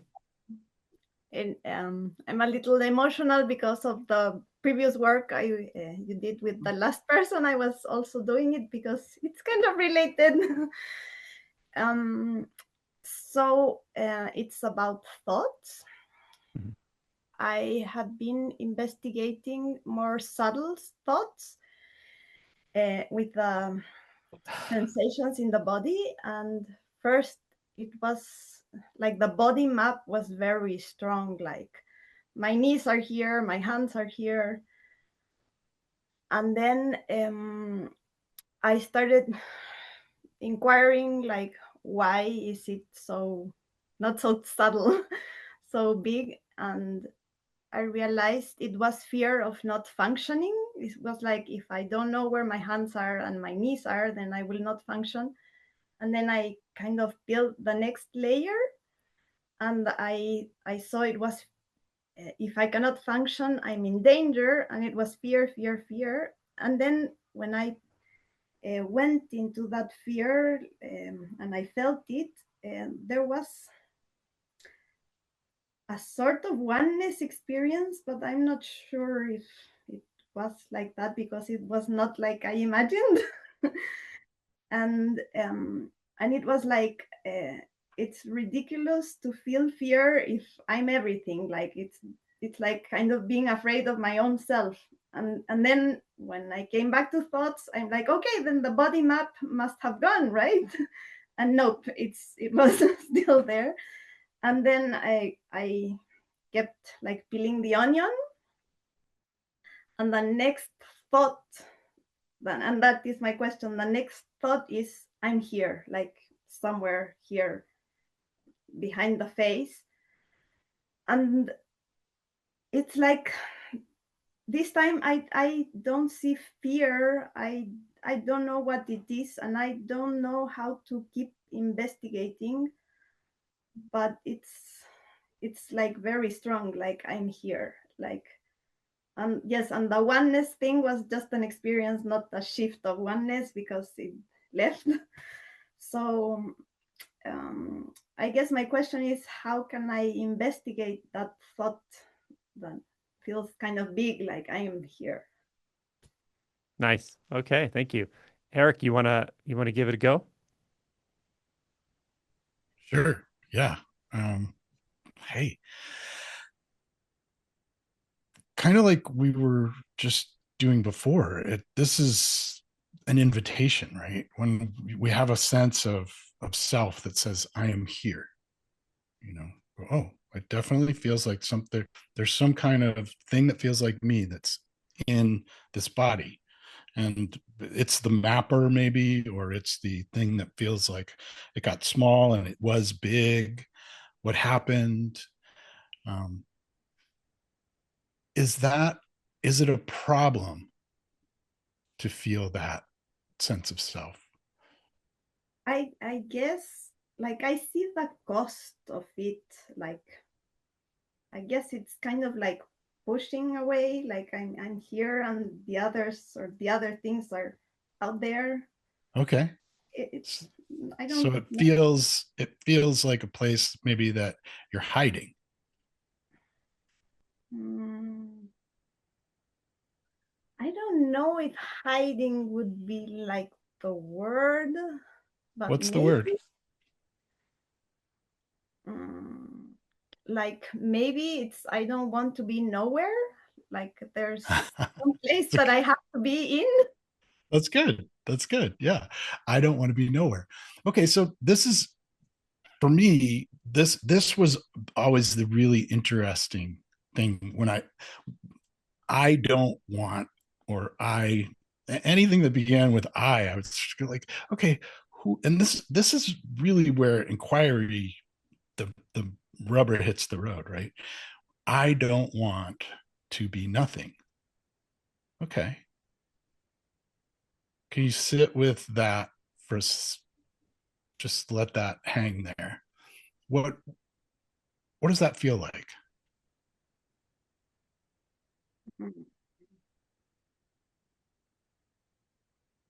I guess it's like the unknown, that I want to know the unknown. Yeah, right. I want to take me with me into the unknown. Yes. So I'm going to keep it. I'm going to keep it here, and then I'm going to stick one toe into the unknown. But I'm going to come back. I'm going to always like have a breadcrumbs or a string, so I can come back. There's absolutely nothing wrong with that. That's how, as children, we're kind of raised to have this ego, this separate sense of a mind identity that functions in human society. There's nothing wrong with it. It's not a problem. That sense of I'm here isn't like the thing that's keeping you from realizing who you are. It's just a part of what the experience of being a human is. So if you go deeply into it with curiosity, with an open heart, and say, okay, hello, this is how I see the world. And like Angela was talking about before earlier, that kind of that protective mechanism that these thoughts can sort of appear to have, like they're protecting us from being nothing, like being completely obliterated. What happens if you just approach it that way? This isn't a problem to solve. This is just a part of experience. That is beautiful. I Right? will do that. But like right now, what All right. happens if you actually say, okay, this isn't a problem. That's just what's happening. Because I'm not giving you an answer. I'm what I want is to point you to your own experience, because it isn't that you could still stay stuck in a sense of self if you don't, if you just go, oh, it's okay. But it's okay is kind of the doorway into what is it. And that's where the real You meat mean of the matter. I'm sorry, I got lost a little bit. Yeah.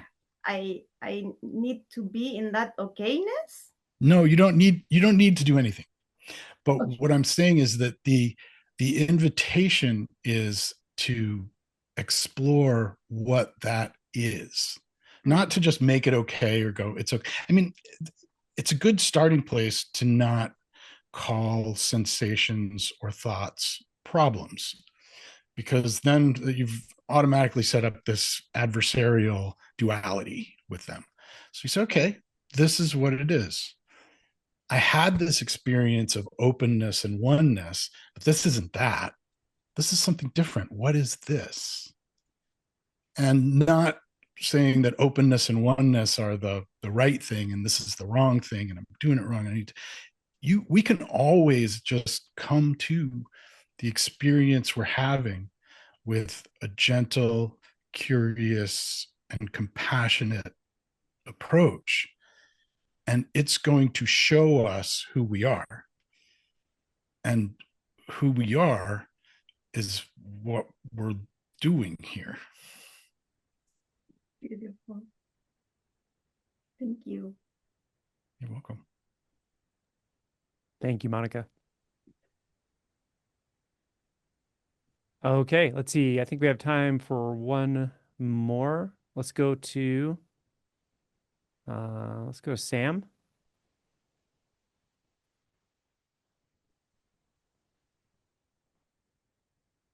Hello, hey. Good to see you, Angela. Hey, Good to see hey. you again, Eric.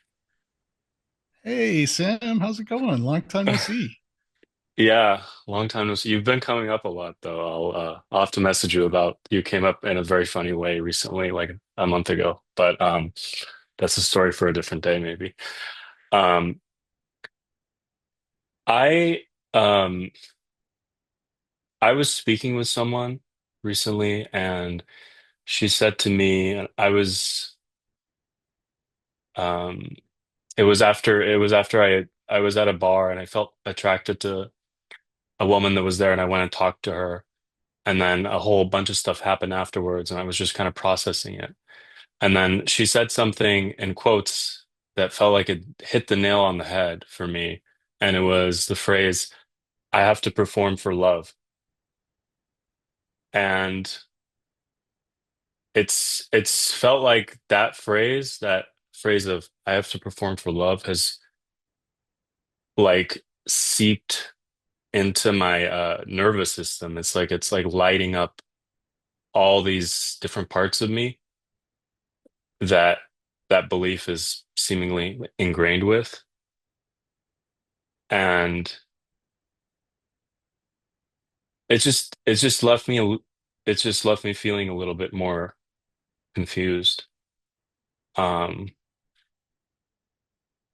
on how I'm connecting with people. And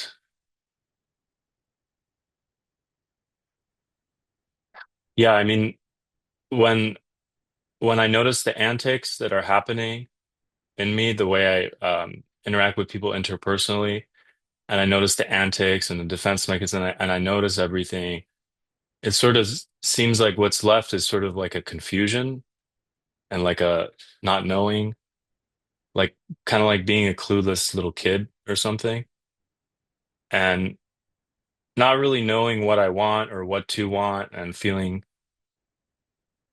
I don't know, maybe a little bit shy or something.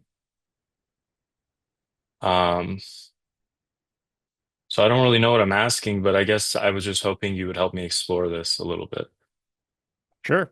Yeah, I think that everyone knows the takeaway here is that even in a bar, a deep conversation can occur.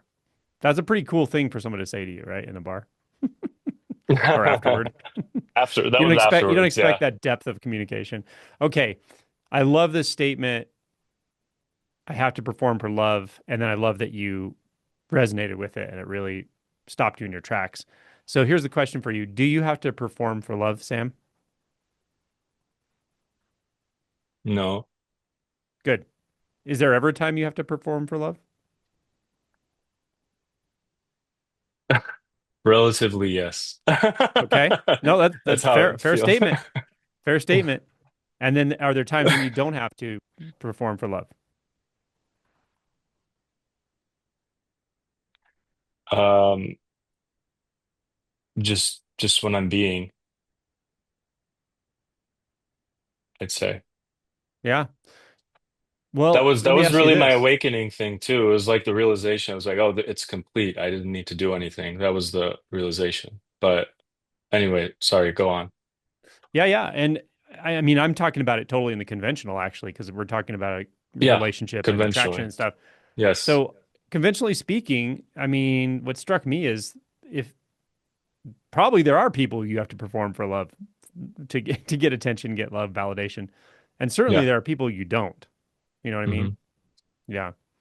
But either way, it's your choice whether you're going to perform or not, right? So do you know what I'm saying? Are you tracking what I'm saying? That it is true that you have to perform for love, probably for some people. You're gonna have to jump through hoops for some people, probably, right? Yeah.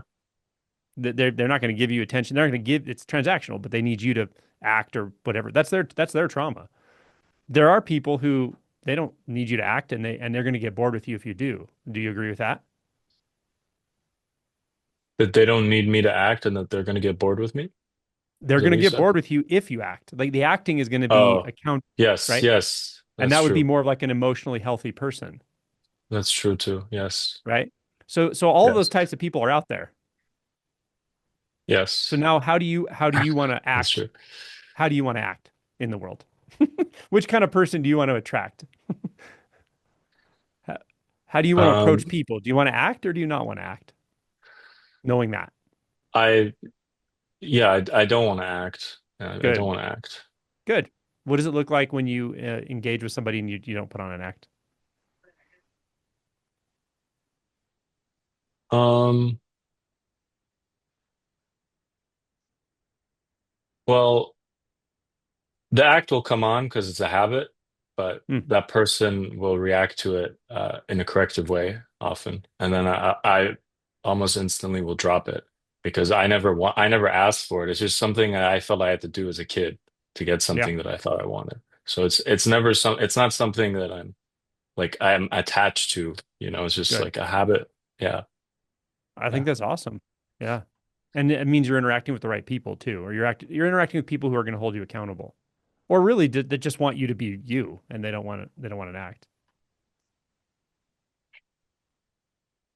Okay, so then what about going deeper in that feeling of I don't really know the feeling of like I don't really know what I want. I don't really know what I can give, that like kind of childhood doubt tone.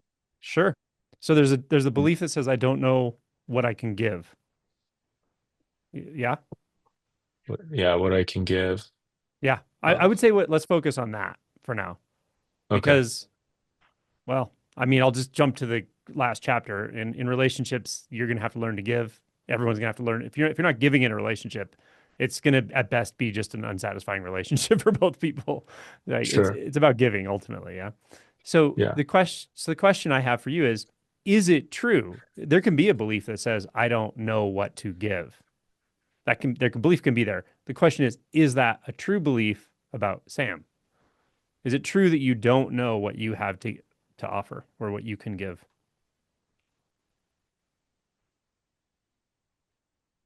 Yeah, it feels true. Okay. I don't know. Yeah. Okay. Um, and how could you then that's fine. How could you actually learn what it is you have to give people? What it is you have to offer? How could you learn about that if you don't know? Well, I could listen to what they say I do give them. Yeah. Have you Um, gotten feedback like that before? mhm, What yeah. do people say you give them? Um, I've heard people say that I make them feel more comfortable being themselves. Hmm. And does that resonate? Do you agree with them that you recognize that you do that? I guess I do, but I guess I co-opt it that as if like that's my job or something, and then it can become this manufactured aspect of it. Sure, sure. I mean, Yeah. you can get in your head about anything, of course. I Yes, understand that. about it. Yeah.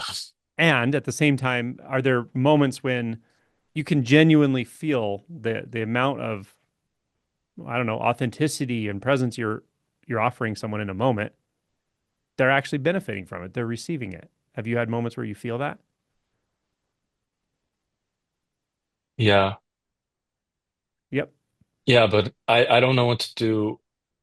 I guess I don't know what to do in the meantime because it's not always that the people I'm interacting with want to receive that. It's, maybe sometimes or whatever. I mean, it's not like I'm doing anything anyway, but I guess the We're other, just testing beliefs. We're just challenging yeah. beliefs.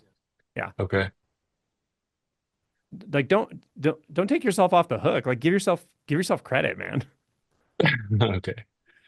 Seriously, it's a gift to give people to make them feel comfortable being exactly who they are. Can I get a heart from anyone who's listening that thinks that's a gift that not everybody knows how to give? See the heart, Sam? Oh, that's so sweet. But it's true. Not everybody does that. It's absolutely true. Not everybody knows how to do that. Not everybody does do that. So it's Mm, the fact that you give the gift of allowing people to be who they are. Maybe we could call it you're non-judgmental, you're accepting, whatever, is a real skill you have or a quality you have. mm, You don't have to discount that. That's valuable. You have something to offer. That's just one out of, I'm sure, other things. Are you comfortable giving? Are you comfortable being in a position of being a giver? Well, in the way I said, I think it's my nature, but Good. in other ways, it it feels performative, or there's all these beliefs and resistance and all these things around it, and then it hmm just launches me into confusion. So you've had an Um, awakening before, right? You had an awakening. Do thoughts and beliefs mean anything, really, ultimately? Or are they just distractions? distractions. Yeah. There you go. So here's the thing. And you dodged the question. I know I'm pushing on you, but you know how it No, is. go ahead. You kind of dodged the question. Are you comfortable being a giver? And here's the Oh, thing. What do you have to give up when you decide you can actually give in relationship? What do you have to give up? control. I don't know. That's the Yeah, first word partially that came. control. Yeah. Control, yeah. And doubt and all the stuff that comforts you and like you can dissociate into.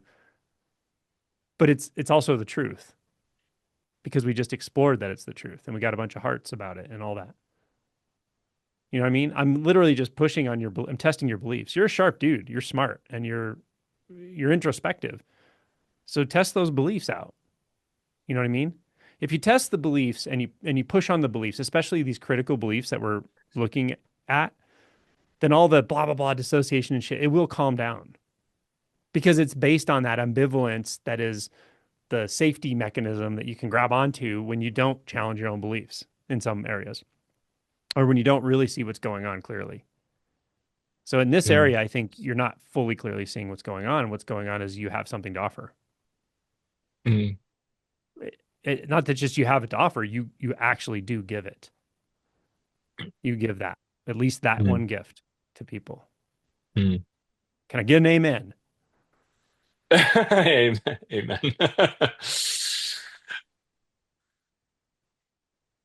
So just what are the beliefs that I mean, I need to see the beliefs that I have that are hooking me into my thoughts.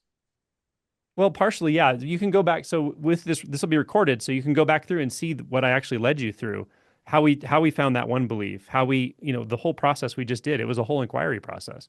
You can do that with any belief around this initial concern that we started with. The initial concern was, I don't know what I have to offer. I think that was the initial concern. And it turned out you actually do know at least one thing you have to offer. And then we looked at is it really happening? Are you getting feedback about it? And you are, right? So we went through and really challenged that belief at several levels. You Okay, can so continue to do that. the next one I can do on my own is like I don't know if that's enough, and There you I go. can go down on that one. 100%. Exactly. Okay. Yeah. Okay. This stuff really does work. And truly, the nice thing about being awake, nice thing about the fact that you've had a shift is when you really start precisely working with beliefs now, you really have an opportunity to really shift your experience and your behaviors and everything. You really do. Oh, Yep. why is it that it's hard to do without that? Because you're so identified with your thoughts. You don't want to let go of them. You don't want to realize that all that shit isn't true anyway. But like we just Oh, checked in about, it's like, you know, ultimately it's not true, but there can still be a habit of getting lost in them. So, but got it. yeah, Cool. nice work, Thank you. Sam. Yeah, No, I man. appreciate that. Thank you. All right, everybody. I really appreciate your questions, your vulnerability, showing up and supporting the channel and supporting each other. I really appreciate Erik's insight and wisdom. It's been a blast. And Erik, let everybody know how they can get in contact with you, find your stuff, and all the things. Yeah, it was really awesome to spend the time with all of you here today. Thank you so much. Sam, great to see you too. You can find everything at erikireland.com. ERIKIRELAND.com. Yep. Awesome. I'll put Erik's links under the video. He has a reasonably new book, and he has courses. He does a lot of stuff with Hero's Journey, all that. And he's great with it. So anyway, check his stuff out. Thank you all. See you soon.